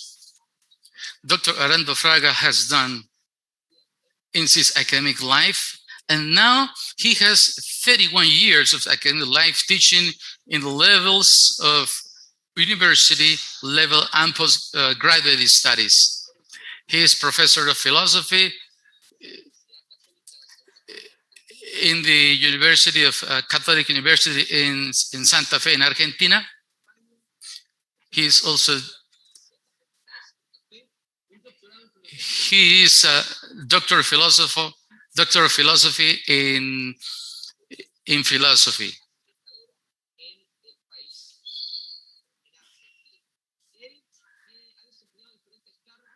He has several places, he has a teaching.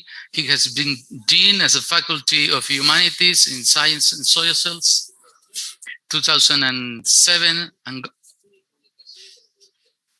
director of publication, University of Montemorelos, secretary of science and technology in Universidad Adventista de Plata.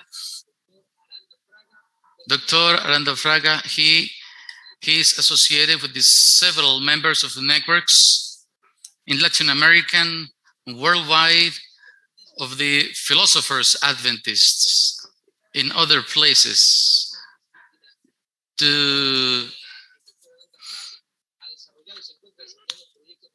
He's developing several research projects, 19 projects, annual projects, financial for the Adventists of the Plata and Montemorelos. And overall, he's a son of God, and he has contributed very much to the network of scientists. Dr. Fernando, welcome. We are on time for your presentation that has the title, The Epistemological Debate Between Qualities Research and Quantity Research. We appreciate for the invitation to you, Professor Angel Peña, for your presentation. And I am very happy to participate in this event in an area where maybe we are not too known in the Adventist institutions, maybe some places as Loma Linda, it may be some other place, but we can say that we are just starting to develop, and with much interest, to that growth interest. Precisely, I keep a good memories from the Adventist University of Colombia, in the city of Medellin. I have the opportunity to greet Dr. Abraham Acosta. I was invited, as long as with Professor Helber, giving some lectures and seminaries. So we had a week with my wife that she also kept good memories. And of course, I extend all my greatness to my Inter-American division, where I work a couple of years from 2008. And I had the opportunity to visit a couple of places, this beautiful division and this beautiful territory. So I am very grateful for you. I'm very happy to be with you in this event. As you have said earlier, we are going to talk a little bit about the paradigms of research, the confrontation that has been placed, and maybe I'm going to go a little bit earlier so that we may see how it has been developed, these paradigms of research. How it depends of the worldview in which some of them are rooted, and how these worlds are confronting each other, and then emerge the paradigms quantitative and qualitative research. This is the methodologies, key methodologies that researchers employ to know reality. So let's go to make a little bit of history, and then we're going to confront both paradigms, and finally we're going to propose a couple of implications about this lecture. So if you allow me, I'm going to share the screen so that you may watch a little bit what I'm saying, a little content, a little bit philosophical. but God has given us the capabilities of thinking. So I hope you are looking at. There you go. Just a little bit earlier, before Socrates, the kind of knowledge of reality, it was a methodology. For instance, we have two examples as Homer and Hesiodus. Beginning with the first thinkers of Greeks or pre-Socratics, it starts the strategy to explain reality. The next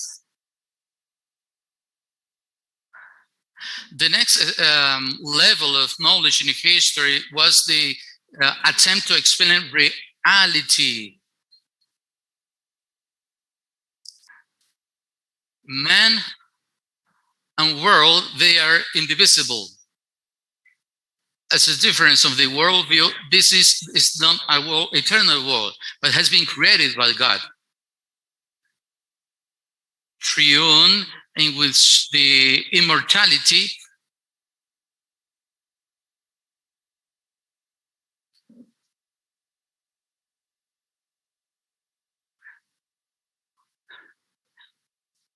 to speak of the chapter, consciousness, the thinking being who is capable of thinking about thinking a world outside of himself, as well as thinking himself as an object of his thought.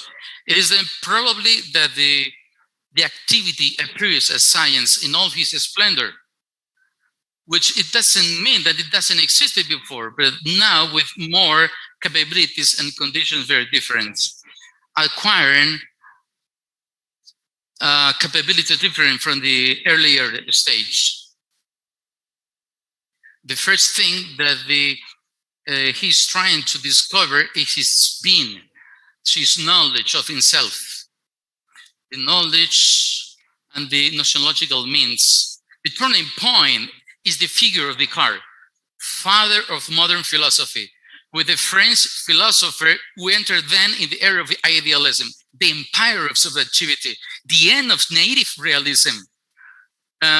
Once a historical world of certainty has passed away, when with the age of the new Cartesian reason, it becomes necessary to make a firm foundation of some idea, in some indubitable certainty that frees the being of doubt about his own existence.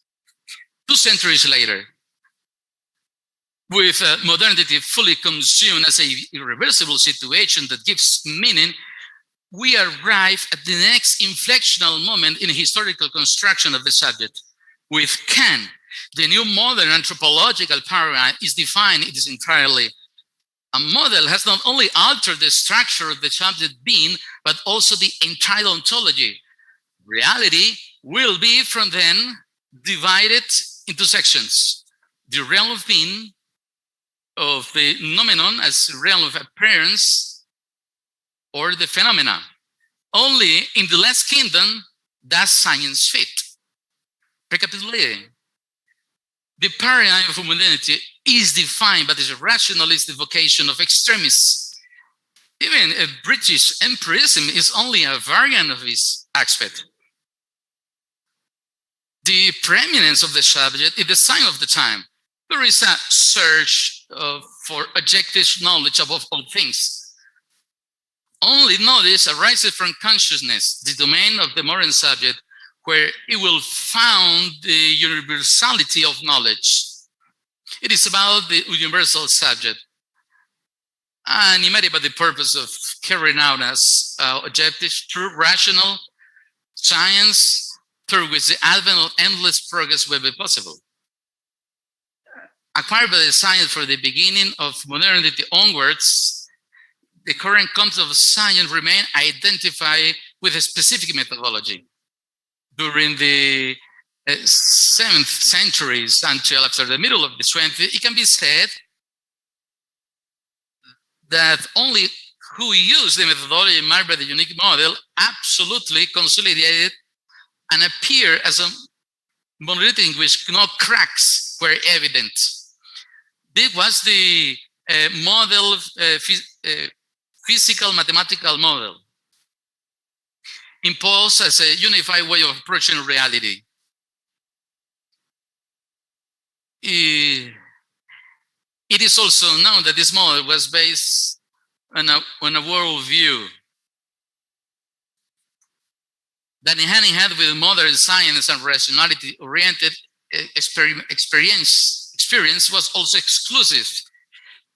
The rise of modern science was linked from this beginning to mechanistic worldview of reality, within which it was always read under the crystal of mathematics and geometry, which can be measured and quantified, everything, as well as in physical terms, under this textureship of cause and effects, relationships, and the linear interpretation of science and space. Descartes was the one who imposed this model in Europe, together with Francis Bacon. Around the end of the 18th century, with Kant's philosophy, with the Newtonian physics, modern science and the mechanism worldview are full swing. Shortly after, with the rise of positivism, founded by Comte to acknowledge objects that could not be placed in its space, and in certain time went on the vanish from the field of existence.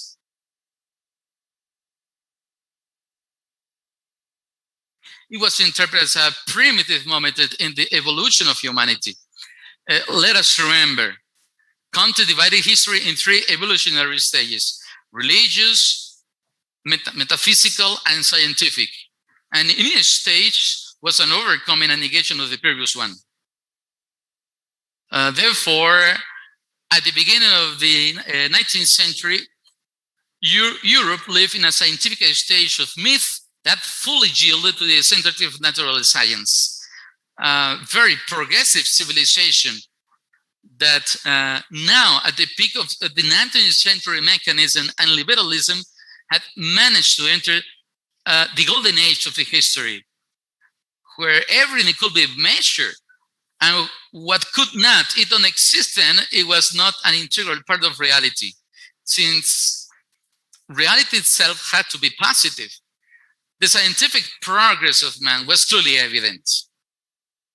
And that thanks to the supposedly neutral way for approaching reality. And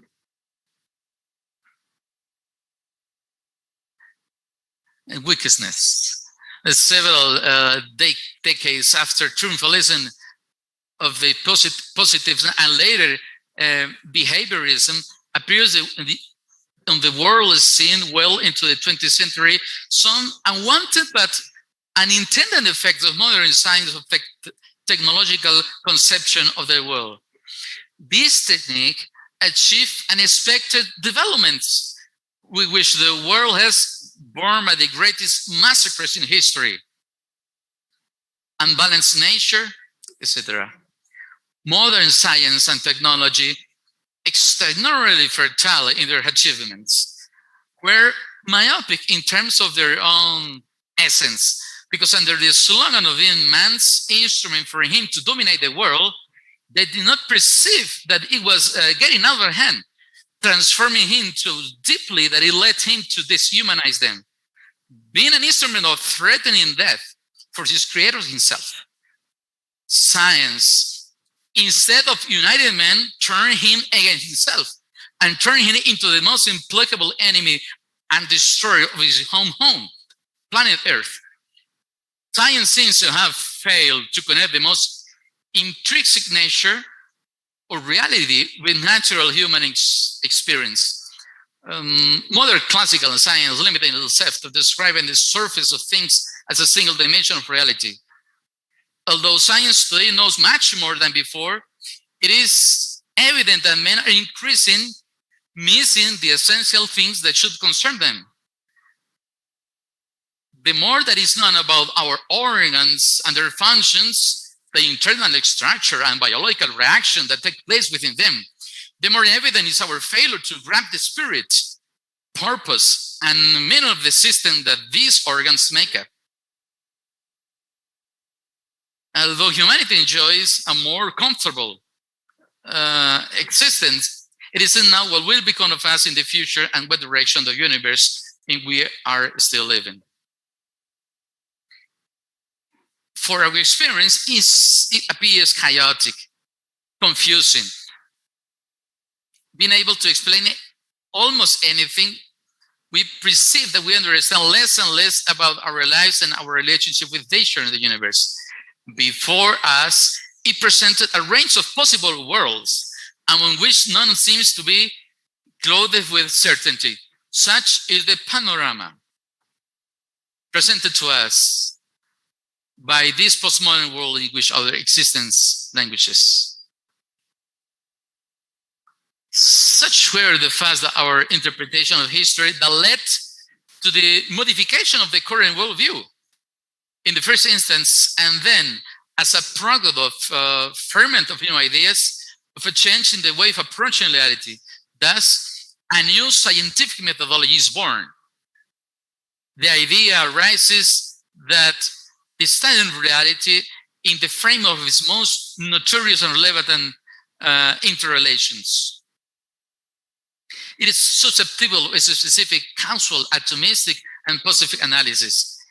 The human being begins to be understood as a process that is achieved within the community of subjects, whose members acquire the wisdom of the world, forming a societal and community sense of reality.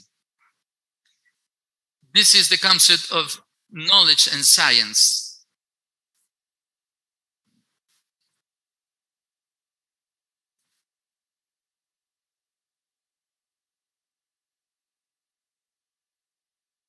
In the actual members of educational. So we have traced some prolegomena of the history of the subject. But starting from the second half of the century, another series of significant changes began to take place. We point out crucial milestones on the road. Marx, Nietzsche, and Freud. Each of them emphasizes different issues. The morality of the slaves, together with a visceral critique of rationalism and metaphysics by Nietzsche. The unconscious, the non-rational in men, for Freud. All of them bring together diverse perspectives capable of overthrowing the traditional modern subject up to now. At the beginning of the 20th century, little and nothing remained of the Cartesian subject, a new subject, the fragmented modern man. Derrida, a French philosopher in the next century, will say that the old subject is being deconstructed. New categories then emerge to define the subject.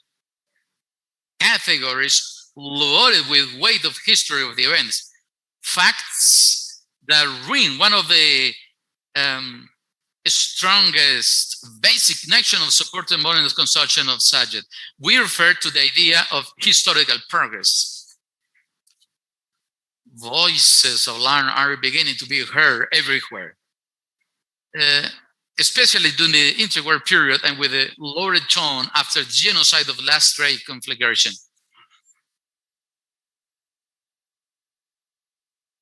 Can you progress even after what happened with the product of your hands?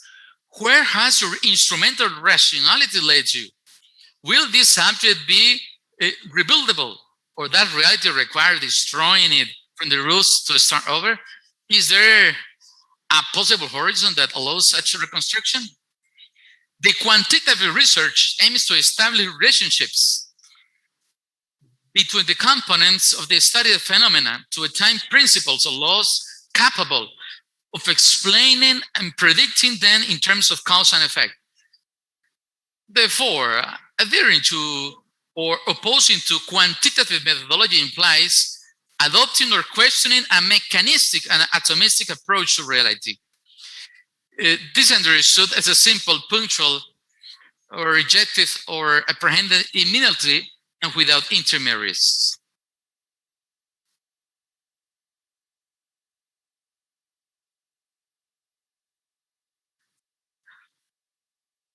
inferences that suppose homogeneity and normality. Such a foundation of hypothesis initially emerging as a study of the positivism. From the change of this worldview, there is a pendulum movement in the conception of science, which drags by logical consequence also a scientific methodology. Modern science is opposed to postmodern conception of it. Both Einstein and Planck, in the period that divides between modern and postmodern science, has made their contribution to understanding of an object that is modified by the very intervention of the subject. Knowledge loses its character of essential objectivity, acquiring for understanding of the world as something complex and ambiguous, unstable and paradoxical. Essential characteristics of subjectivity, transsubjectivity, and intersubjectivity. And with it, the truth being has become almost absolutely unreachable. If the key piece of the quantitative approach to the world has been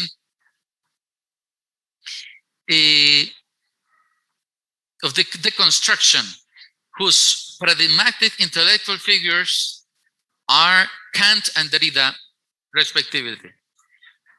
Derrida argues that the words have no objective content, that the world in this totality is a text, and then the only objective reality is what our language creates in our mind. Interpreting a text means to impose a meaning on it. Words by themselves has no meaning or truth. This theme of the dissolution of the subject was not alien to the French literature of the time. It was made in the text, both the theorists and the fiction authors. The subject, the I, disappeared from the text, not because of an epochal question of style, but as a consequence of the dominance of the systems or structure. The term subject no longer meant an individual endowed with consciousness. Now he had to be understood with another meaning, someone subjected to power relationship. The refusal of man as a free subject and creator of his own destiny was correlated to the affirmation of the predominance of the synchronic over the diachronic and irreversible process as a progressive development and placement by myth. In this way, all the anthropological conditions for entry into the postmodern area were given. Significant changes were being witnessed in the approach to science, and therefore, it is methodological options as well.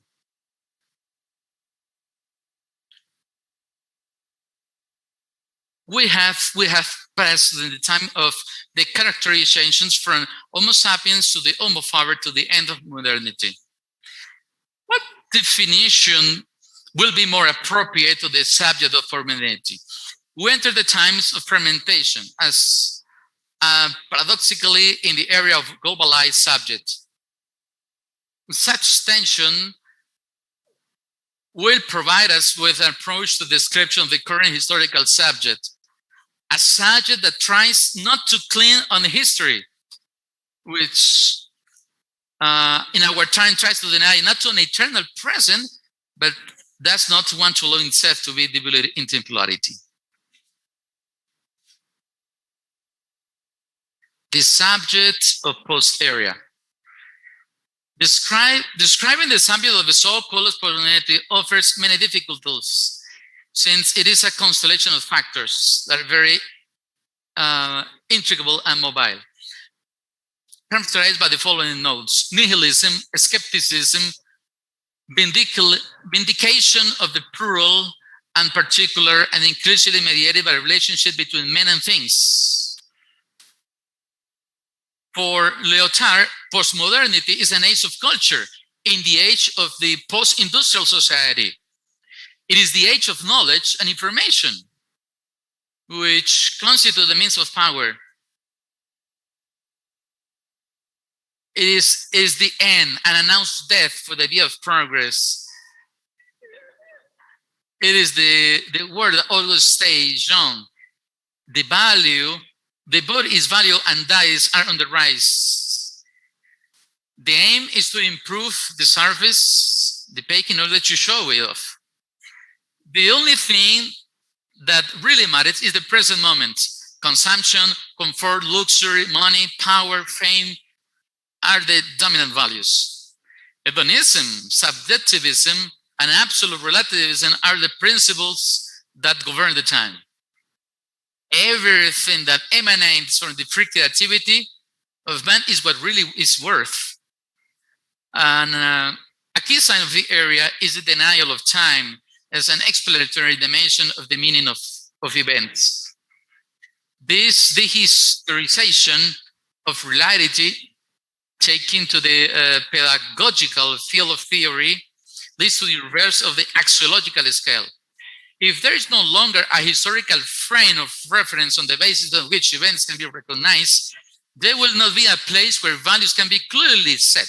In such conditions, how is it possible to continue transmitting values? What's more, are there still values?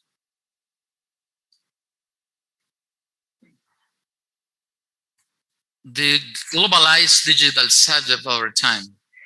Giovanni Sartori, from his extraordinary approach of the subject carried in his masterpiece, Homo Vidiens, it appeared that the Homo sapien has become radically impoverished, transforming itself as a result of the cultural in which it is someone is incapable to understanding abstraction and concepts. The individual, that is unclassifiable situation that's mostly called postmodernity, it is a subject that is constructed in a space that is not Cartesian space, which was a space endowed with an order that respects traditional logic and therefore classical criteria to identify and contradiction.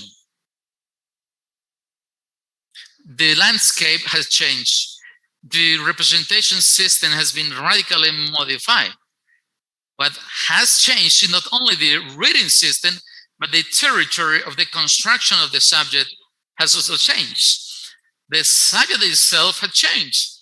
Geographical transformation of the context has also changed, transforming of the subject, the construction of itself. Such transformation implies changes in the elaboration of means in such a way that the typical movement that affects the post-Cartesian subject, as Sartori describes it, is a virtual movement, a sensation of movement without real mobility. It's an illusion of optics. As always, as in pendulum movement, well, they are not good in itself. There is good to say that it will not be pertinent to affirm that the modern mechanism scientific paradigm has been exhausted, and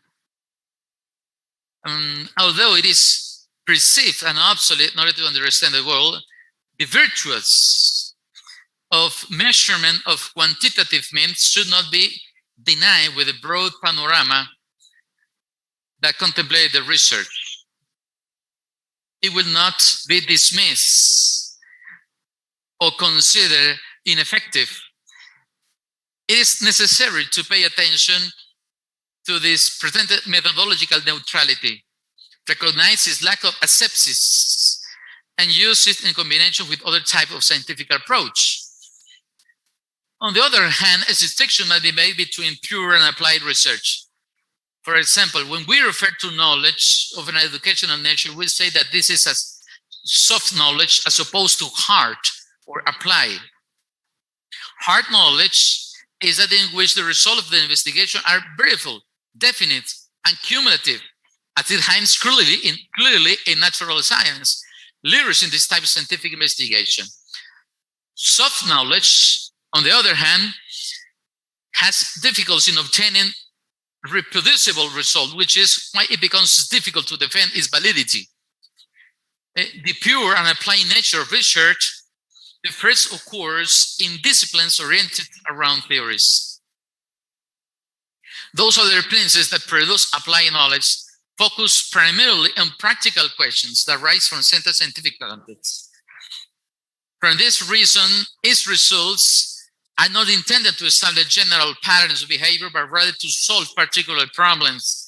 Having made this clarification, we can then proceed to the confrontation between the quantitative, which is modern, and qualitative, postmodern paradigms.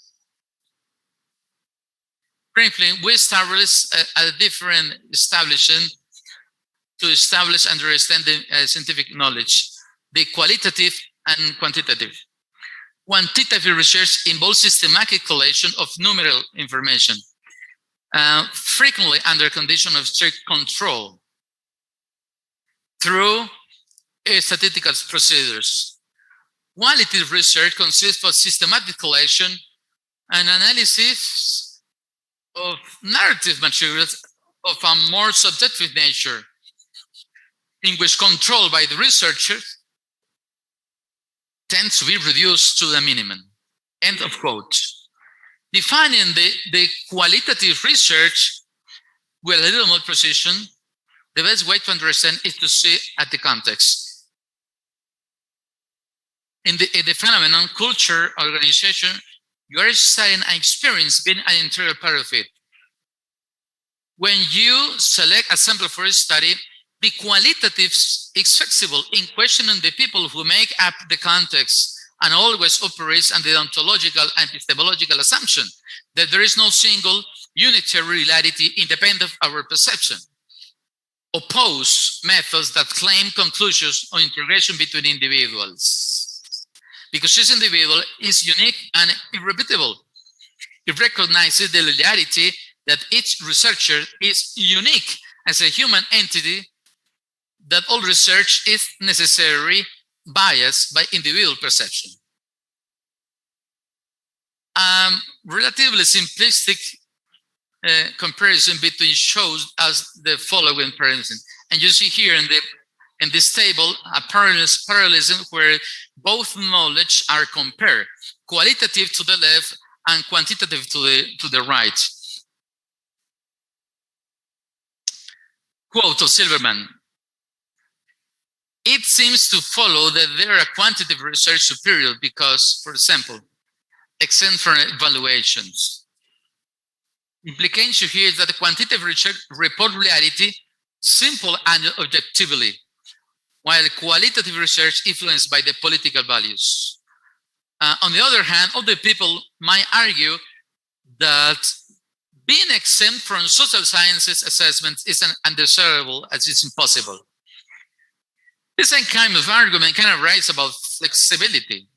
For many, this flexibility promises qualitative researchers to be innovative. For others, flexibility might be questioned as a millennialist structure. On the other hand, being fixed gives the research structure, but at the cost of flexibility. However, there is not a balanced argument. Similarly, many research agencies call the qualitative research a journalist of applied sciences, not scientificus, only exploratory, or entirely personal and full of bias. The qualitative researchers, on the other hand, criticize quantitative for the following reasons. They can measure variables quickly and in a very fixed way, using little non-contact with the people or field. B, statistics correlations can be based on variables that interact in the natural context and they arbitrarily defined. C, just as it is important to test hypotheses, a pure logical statistics can do an hypothesis development a trivial matter. or failing to help generalize hypotheses from the data.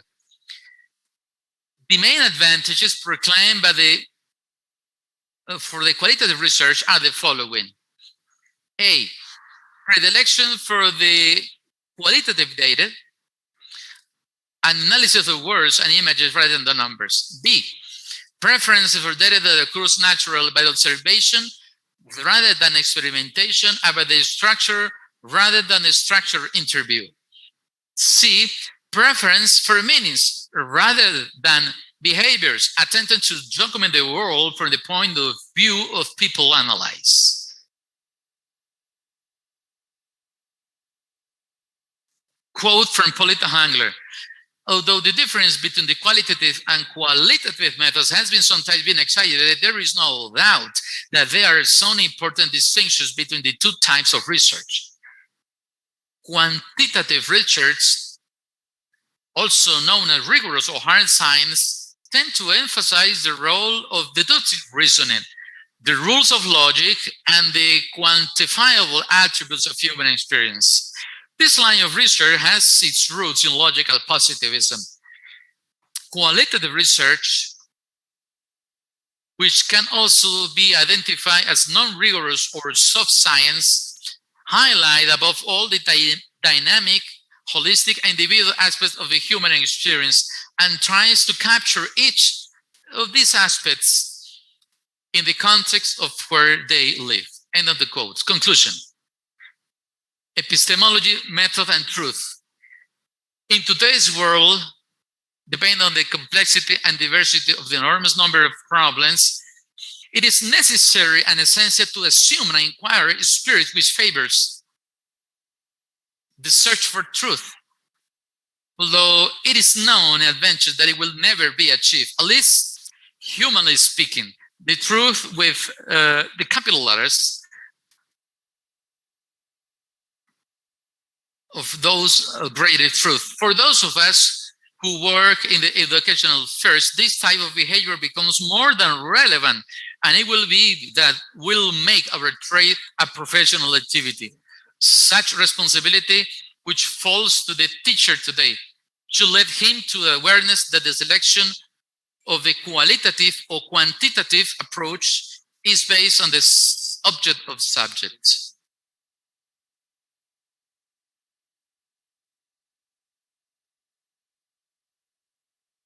Although statistical data analysis developed for decades in the shadow of this modern philosophy, it is perceived in the next decades certain interest in the qualitative approach, the emergence of multiple techniques that facilitate the handling of large amount of variables, qualitative or qualitatives, the polarity, and sometimes even schizophrenia in the use or not of one or another investigative approach could reach a happy resolution if the following suggestions are taken into account without trying to make an exhaustive list, but only to enunciate some elements to be contemplated.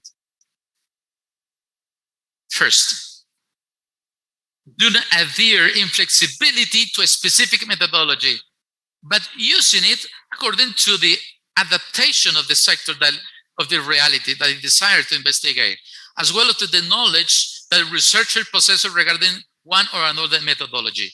In short, we're in favor of a methodological pluralism, since the complex character, on sometimes in ambiguous context, the reality presents, imposes, is an healthy scientific count. The choice of method depends on some extent of the personal preference of philosophy of the researcher, but also largely depend on the nature of the research topic. Number two, be aware of the assumptions behind each option of the technique used, perceiving the philosophical, social, and cultural background in which each approach is based. Number three, recognize the limitation of a scientific methodology in order not to produce images or model of reality out of date in relation to the original, due to the discontextualization suffered during the moment in which they isolated from their natural environment to study them. Number 4, recognize the role of subjectivity in research and assume it as an undeniable fact which affects and influences the object analyzed and the very action of investigating. Number 5, remember that the essential purpose of research must be to improve the living, social, economical, and cultural conditions of society without neglecting the proper functioning of our home, the world in which we live, and the universe. Bearing in mind that scientific activity must be accompanied, that must be carried out cooperatively, jointly exchanging knowledge, using new techniques, and discovering with other researchers without distinction of race, creed, nationality, or social class. Only in this way will education and the product of the purpose cease to be an utopian, but will become a part of the daily style life of man. I wish to conclude with a final reflection about the relevance of the study of epistemology, not only because of its immediate effects of research, but especially due to the impact that this knowledge has on how we handle ourselves in our daily, earthly, and how to prepare for the eternal life. I quote Zinke: "The Bible is a foundation of our understanding. How do I know what I know? And on what basis is it possible for me to understand the world in which I live? The path we take is epistemology. This has implications for our self-understanding, the purpose of our senses, our knowledge of the world in which we live, our concepts of what the universe is like, and ultimately, who God is. When our epistemology changes, our concept of God and the universe also changes. We live in a world that is bombarded in all sides with a diversity of humanistic ideas, from the classroom, the media, television, and from the everyday life in our workplaces. We are taught to think humanistically. Our proposal requires a paradigm shift, putting biblical thinking in place of humanism." End of quote. Thank you very much. Thank you very much, Dr. Hernando Fraga. Very, very deep exposition. Actually, we need more thinkers of this level. We always pay attention to different congress symposiums that the church organizes. Always we have the same desire to learn more, to read, to write, to research more about this presentation, about the qualitative and quantitative. It's a very good pertinent for what we do in our universities, in our network of universities. Thank you very much. We appreciate your presentation. We hope to have it again in our country very soon, hopefully, that all of these situations of new morality will allow us to travel and to contribute, because we are about personal distancing, but not social distancing, which is different.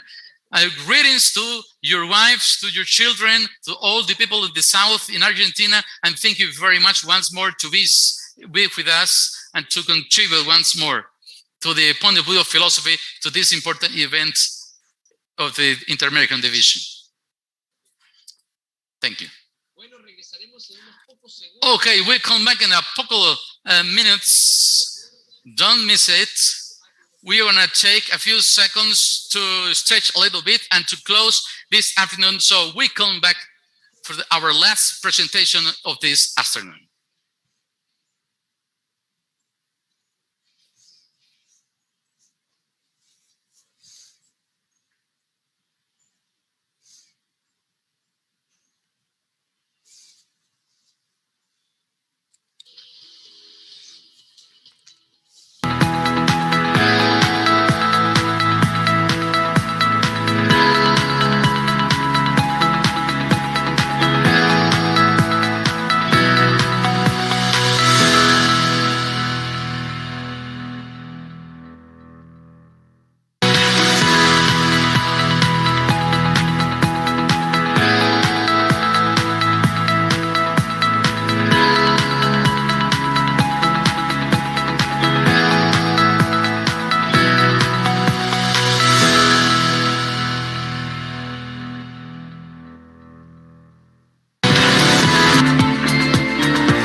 Muy buenas tardes otra vez y ya casi noche.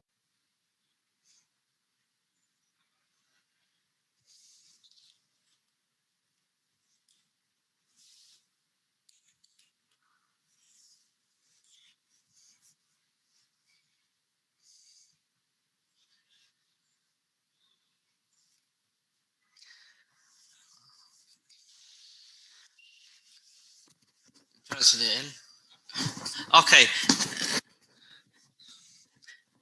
We have a guest coming in here. His name is Hades Otate from the University in Dominican Republic. He's working in the Adventist University. He's developing curriculum from the Republic of Dominican Republic. Samuel Haida Otate. He's working in the education department and he's from Spain. He has a master's in Montemorelos. He's an expert in developing curriculum and philosophical education in secondary education in Dominican Republic.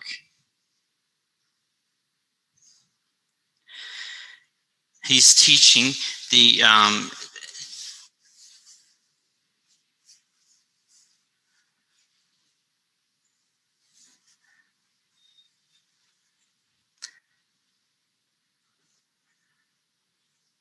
he's teaching in lots of different areas in teaching pedagogy and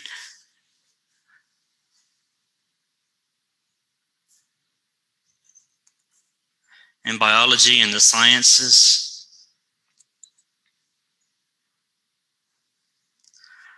Exactly. He's going to take all night to tell us all of his different qualifications. Teaching research in the context of the philosophy of education, Adventist education.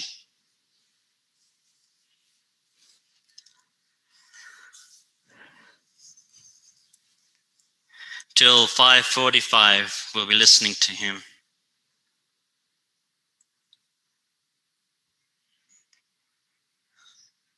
You're going to have the joy and the blessings of the afternoon. So thank you for your participation. Thank you for the welcome.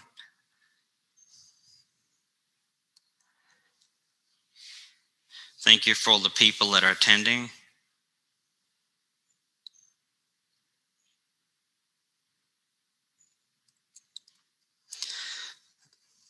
It's the Brotherhood of the Adventists and of the Inter-American Division. I'm going to be sharing some interesting ideas with you. The teaching of research in the context of Adventist education.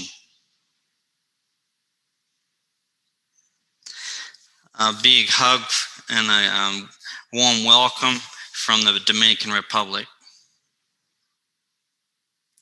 We're going to begin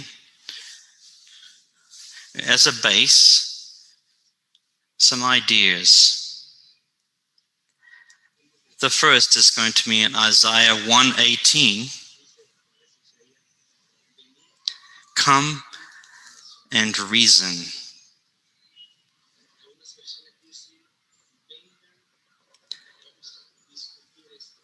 Some versions say, come and we will discuss.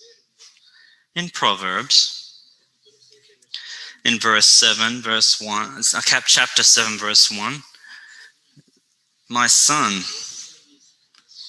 keep my reasons and treasure my commandments for you. And Ellen White says, we were given the reason for us to use it. And the Most High wants us to do so. It's in page 231, on education from Ellen White. we were given the reason for us to use it, the Most High wants us to do so.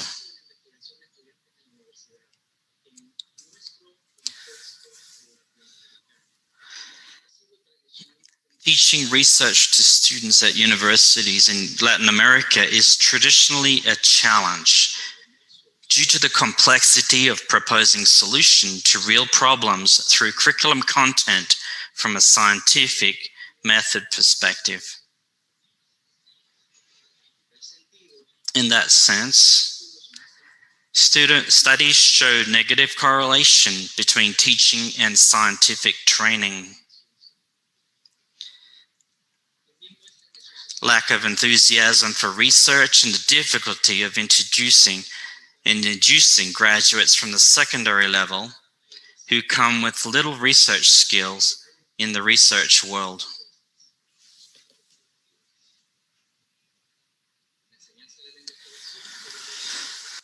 The teaching of research should be oriented towards the use of teaching strategies and diverse activities that put the student in contact with the different contents and processes which allow them to acquire the skills and competencies that qualify them to carry out work under scientific methodologies. In this sense, these authors,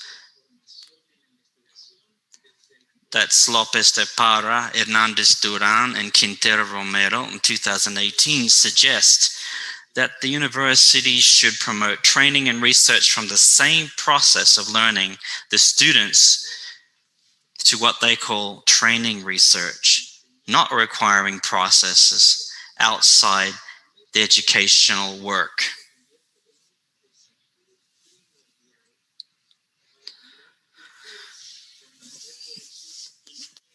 Teaching research. Teaching and learning research methodology becomes a primary challenge in generating ruptures with the naive reproduction of theory. But to achieve this, we have to save myths and prejudices that students have around teaching and learning research, characterizing it as difficult, complicated, and annoying.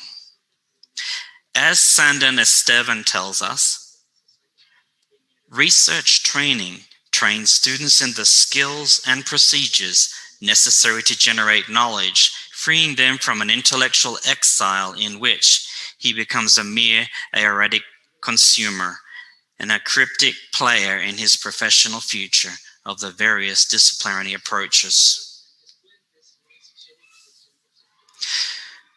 Research, according to Sanchez Puentes, is not only a conceptual issue, but of practical and operational knowledge. More than a problem of concepts, it is a matter of strategies, of chores and practices, of skills and more skills.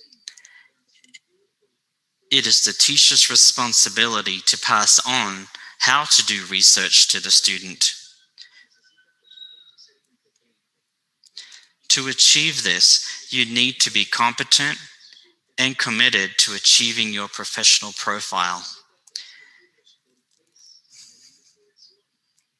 It also needs to convey the why of research, which implies the ethical character and values involved in any research project.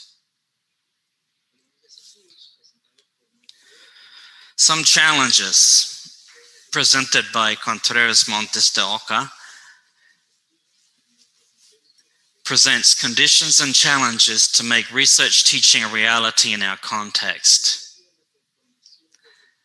The challenge of forming of interdisciplinary teams of professors and students at the universities.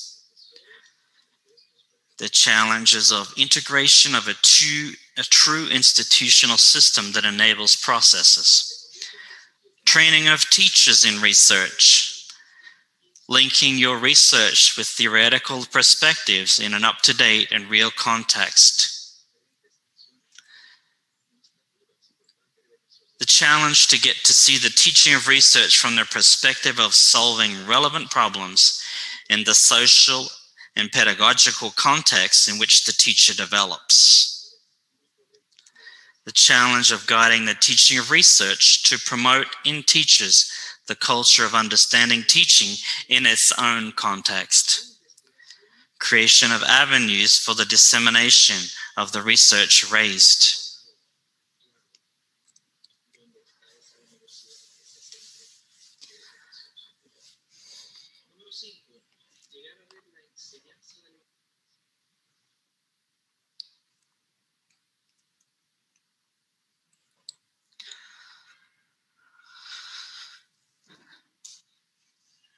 So the research can teach students how to resolve problems in their own social context.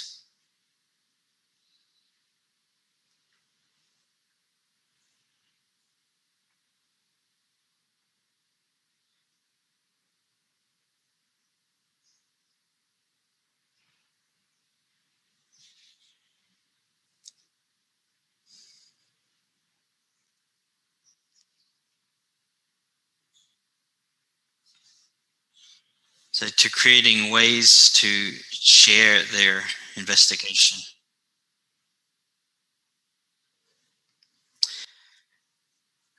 Investigative skills.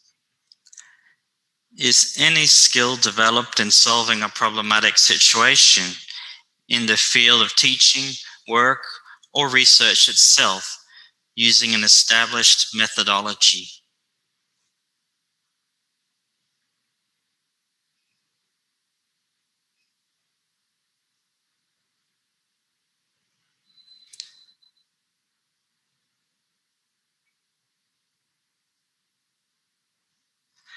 This methodology, the scientific method, gives structure to the problem, the theoretical treatment, and the verification of the reality being addressed.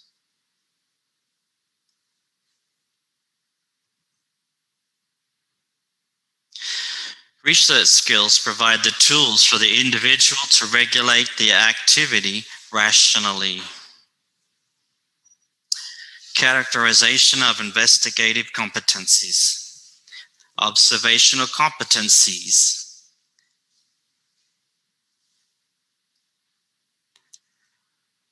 That was number one.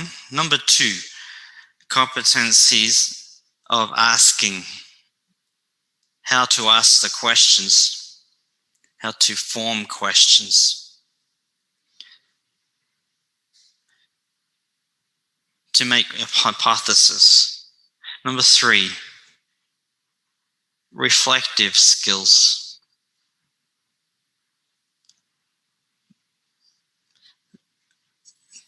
The way that you think, the way they reflect. Number four, propositive competencies. Proposals in problem solving.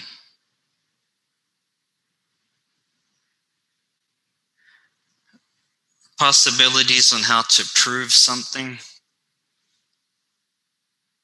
Methods. Number five, technological competencies.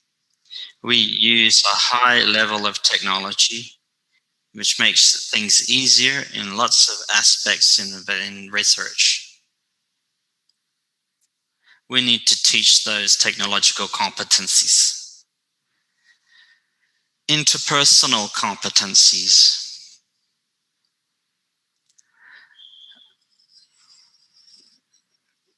Some time ago,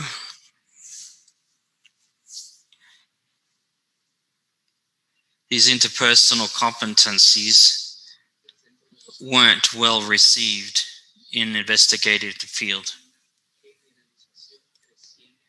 There's a generalization. And if we don't have these interpersonal competencies, we're not effective. 7 is cognitive competencies.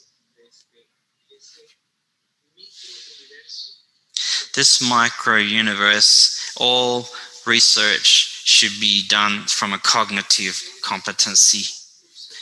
Number 8, procedural competencies.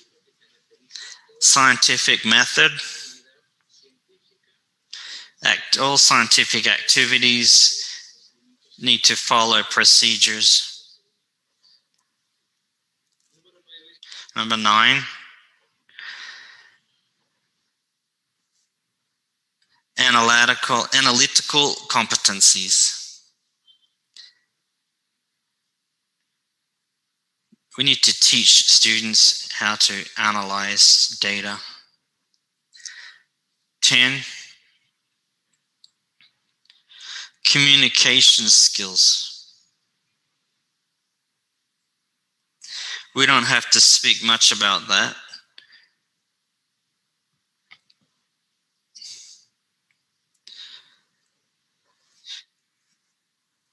Let's talk a little about Adventist education.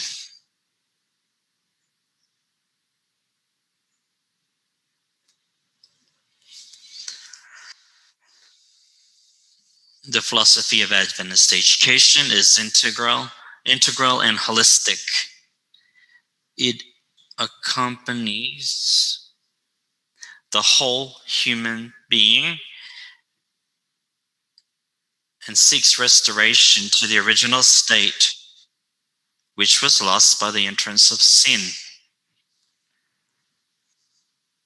There are many aspects that Ellen White's following statement, 1974:14, shows us in an allusion to true education. It encompasses the whole being, the whole period of existence accessible to man.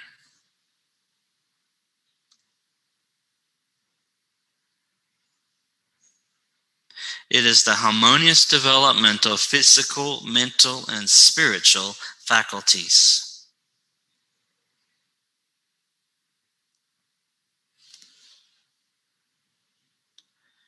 So the harmonious development of physical, mental, and spiritual faculties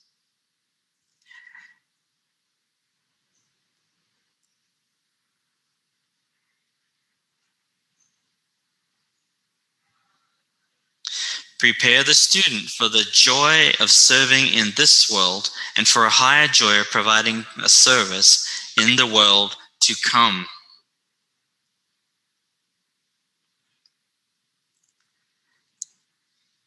It's a harmonious development of all the faculties, physical, mental, and spiritual, not just for this world, but in the world to come.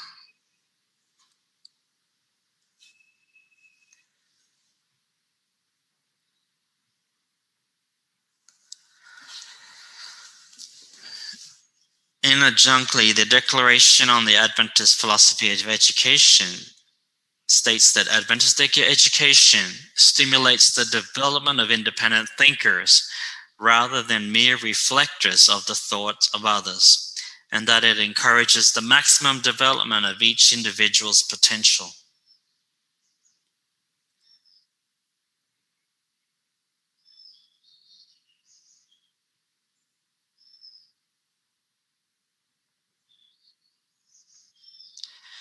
Independent thinkers and maximum development of each individual's potential. Thus, expressions such as acting in this world creatively and responsibly and educating to reason and judge for himself, the student, are common.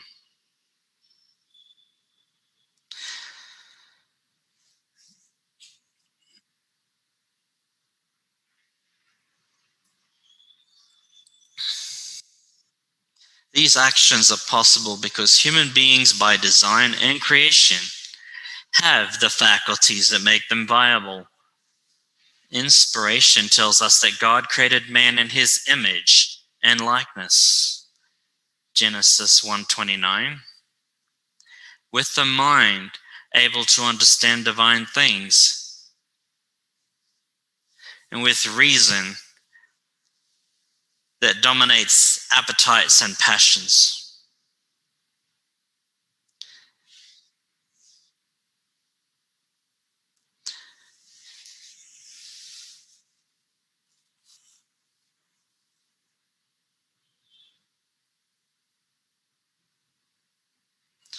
Night thus expresses this as God bestowed capacities upon human beings who were susceptible to almost infinite development.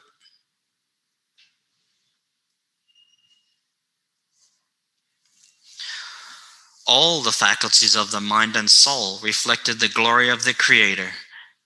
Adam and Eve, endowed with higher mental and spiritual gifts, were created in a condition a little less than angels, so they would not only discern the wonders of the visible universe, but understand moral obligations and responsibilities.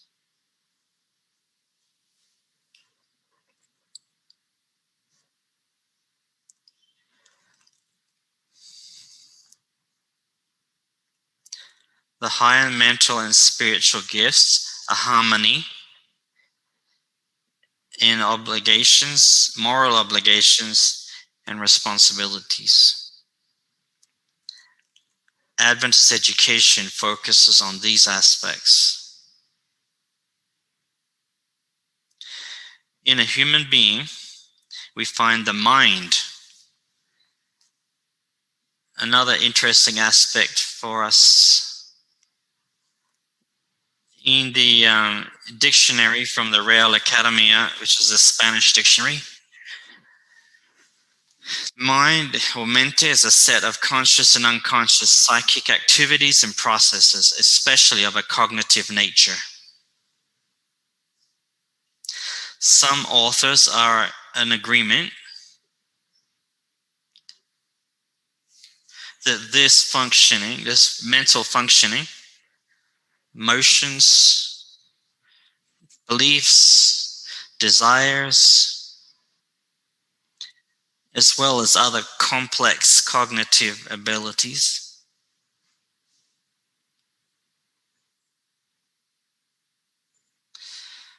and those that study this topic agree that the mind makes the human aware of his own existence and capable of decision and purpose.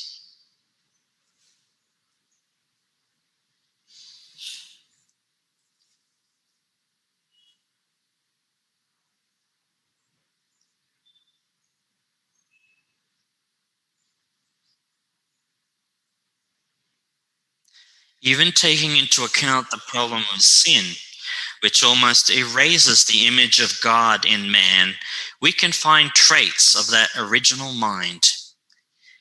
If we review only a few statements of Ellen White's concept of mind, we will find statements that enrich the conceptualization of education already presented, and that are part of our educational Adventist philosophy of education.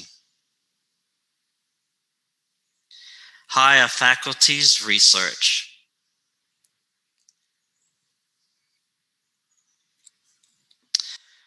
Promote personal reflection rather than training memory.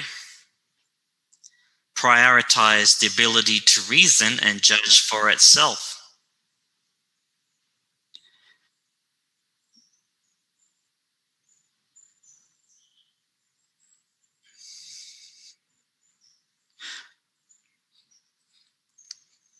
Point to the highest standard of mental and moral excellence rather than indefinite thoughts or an indolent mind. In a book of education, instead of thinking superficially, careful observation and independence of thought is encouraged. In the same book, Education, likewise, make plans and execute them. Practice touch and expertise. we will compare those mental activities with investigative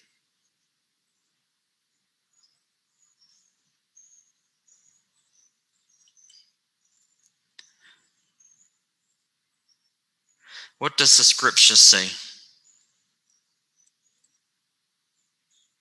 I really enjoy the experience of Job in chapter 38 and verse 3. Job's friends were discussing and arguing. And in the middle of that situation, and not only the physical situation, the accusations of his friends, and God appears and is an invitation to Job.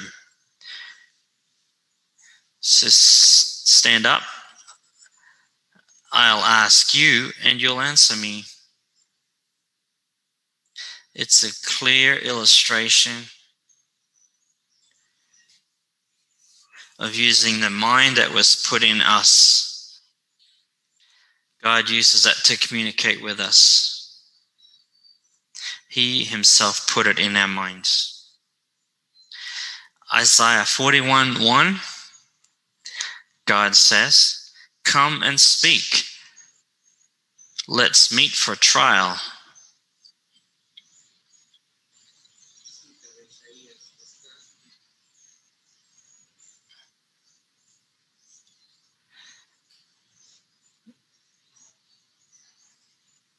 This citation from Isaiah is not talking about justice. It's talking about intervention. And God is calling for us to come together and talk. The example of Jesus. We will mention only three aspects. The miracles,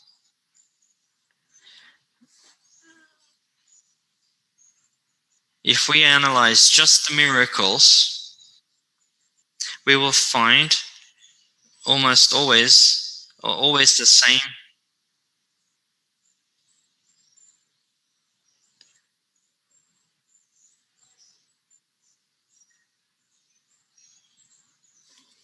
What do you want me to do for you? To the blind man, Jesus asked. My rabbi, the blind man said, I want to see. Of course he wanted to see. Jesus wanted to show the qualities of the mind. In Jesus' teaching, in the case of the Samaritan woman, in the verses 4 to 26 of John chapter 4,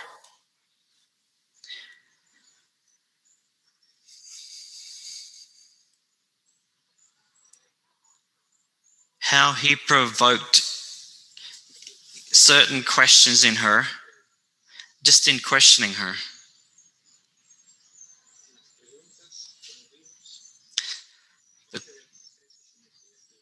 The questions that we see are part of research, scientific method. What about parables? We all know the parables. Without doubt, they develop observation, inference, analysis, synthesis, evaluation, hypothesis. All of the different investigative or research skills. We're coming to the conclusion. This is from Ellen White.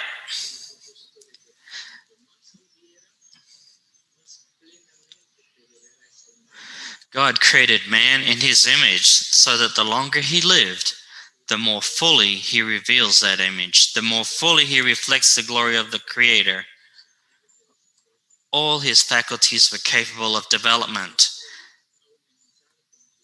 Their capacity and strength had to increase steadily. Vast was the sphere offered to his activity, glorious the field open to his research.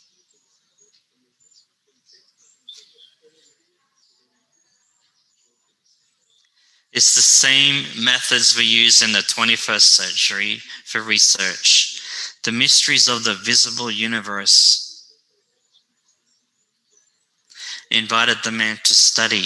He had the high privilege of relating intimately, face to face, with his Creator.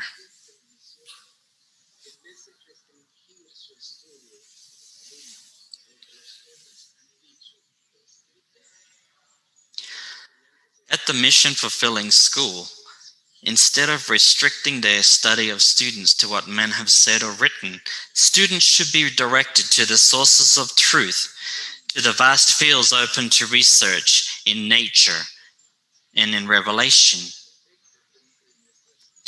There's a perfect marriage between our faculties, mental and physical.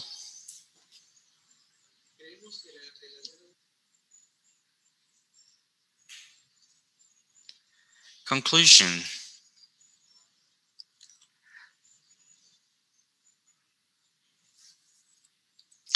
True education favors the development of higher faculties of the mind. Research in any of its facets uses those higher faculties. Adventist education, by promoting the development of the mind, promotes research skills.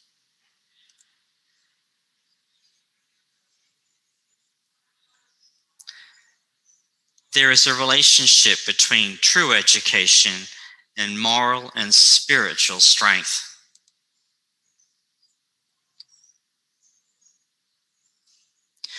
Adventist education points to the men that have breadth of mind, clarity of thought, and courage to defend their convictions, which contributes to the compliance of the mission. Thank you very, very much. Adventist education points to the man. This is an education to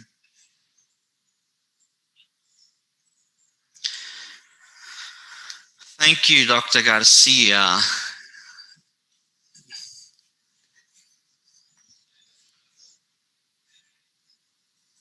It's a little note that, hey, Lord has revealed so much that we should become researchers using the basis of education, Adventist education. There's so much revelations. There's people that are curious, that seek and find. In this world, there's so much of darkness. Isaiah 54:2.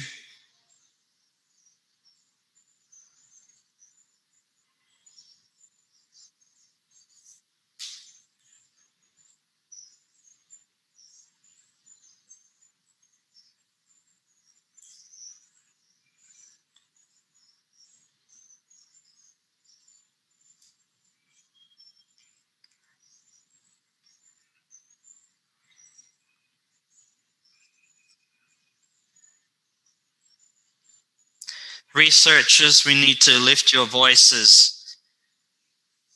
There's so much to discover. There's so much to share. And we want to thank Jesus Christ, our great researcher.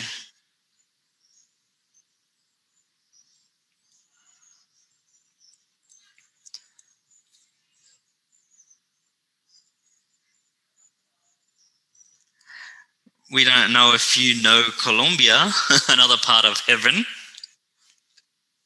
It's just like Mexico. Thank you for the invitation. We need to visit Colombia.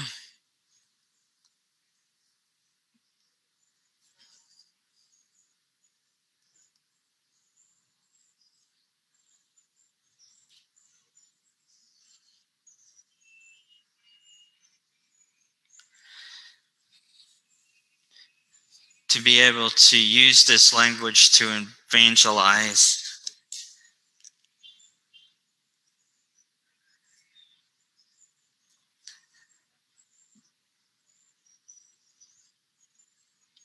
As the theme says, we are 8 o'clock tomorrow morning. We'll begin the second day of the 4th. 8 o'clock on the dot.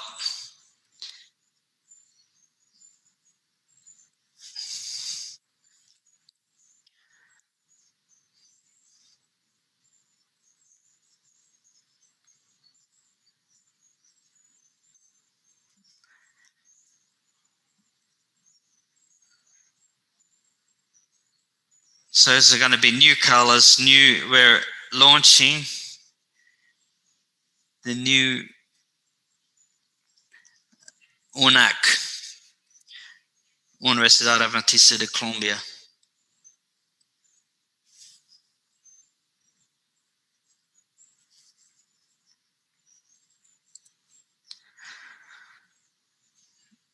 So special workshops.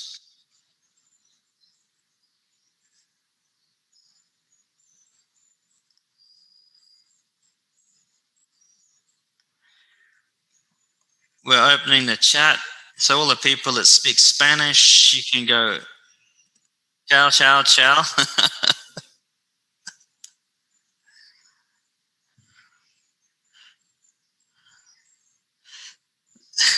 So we're going to, in English. Bye-bye, see you tomorrow. 1, 2, 3. Bye-bye. Bye-bye, see you tomorrow. Bye-bye. Tomorrow morning, 8 o'clock.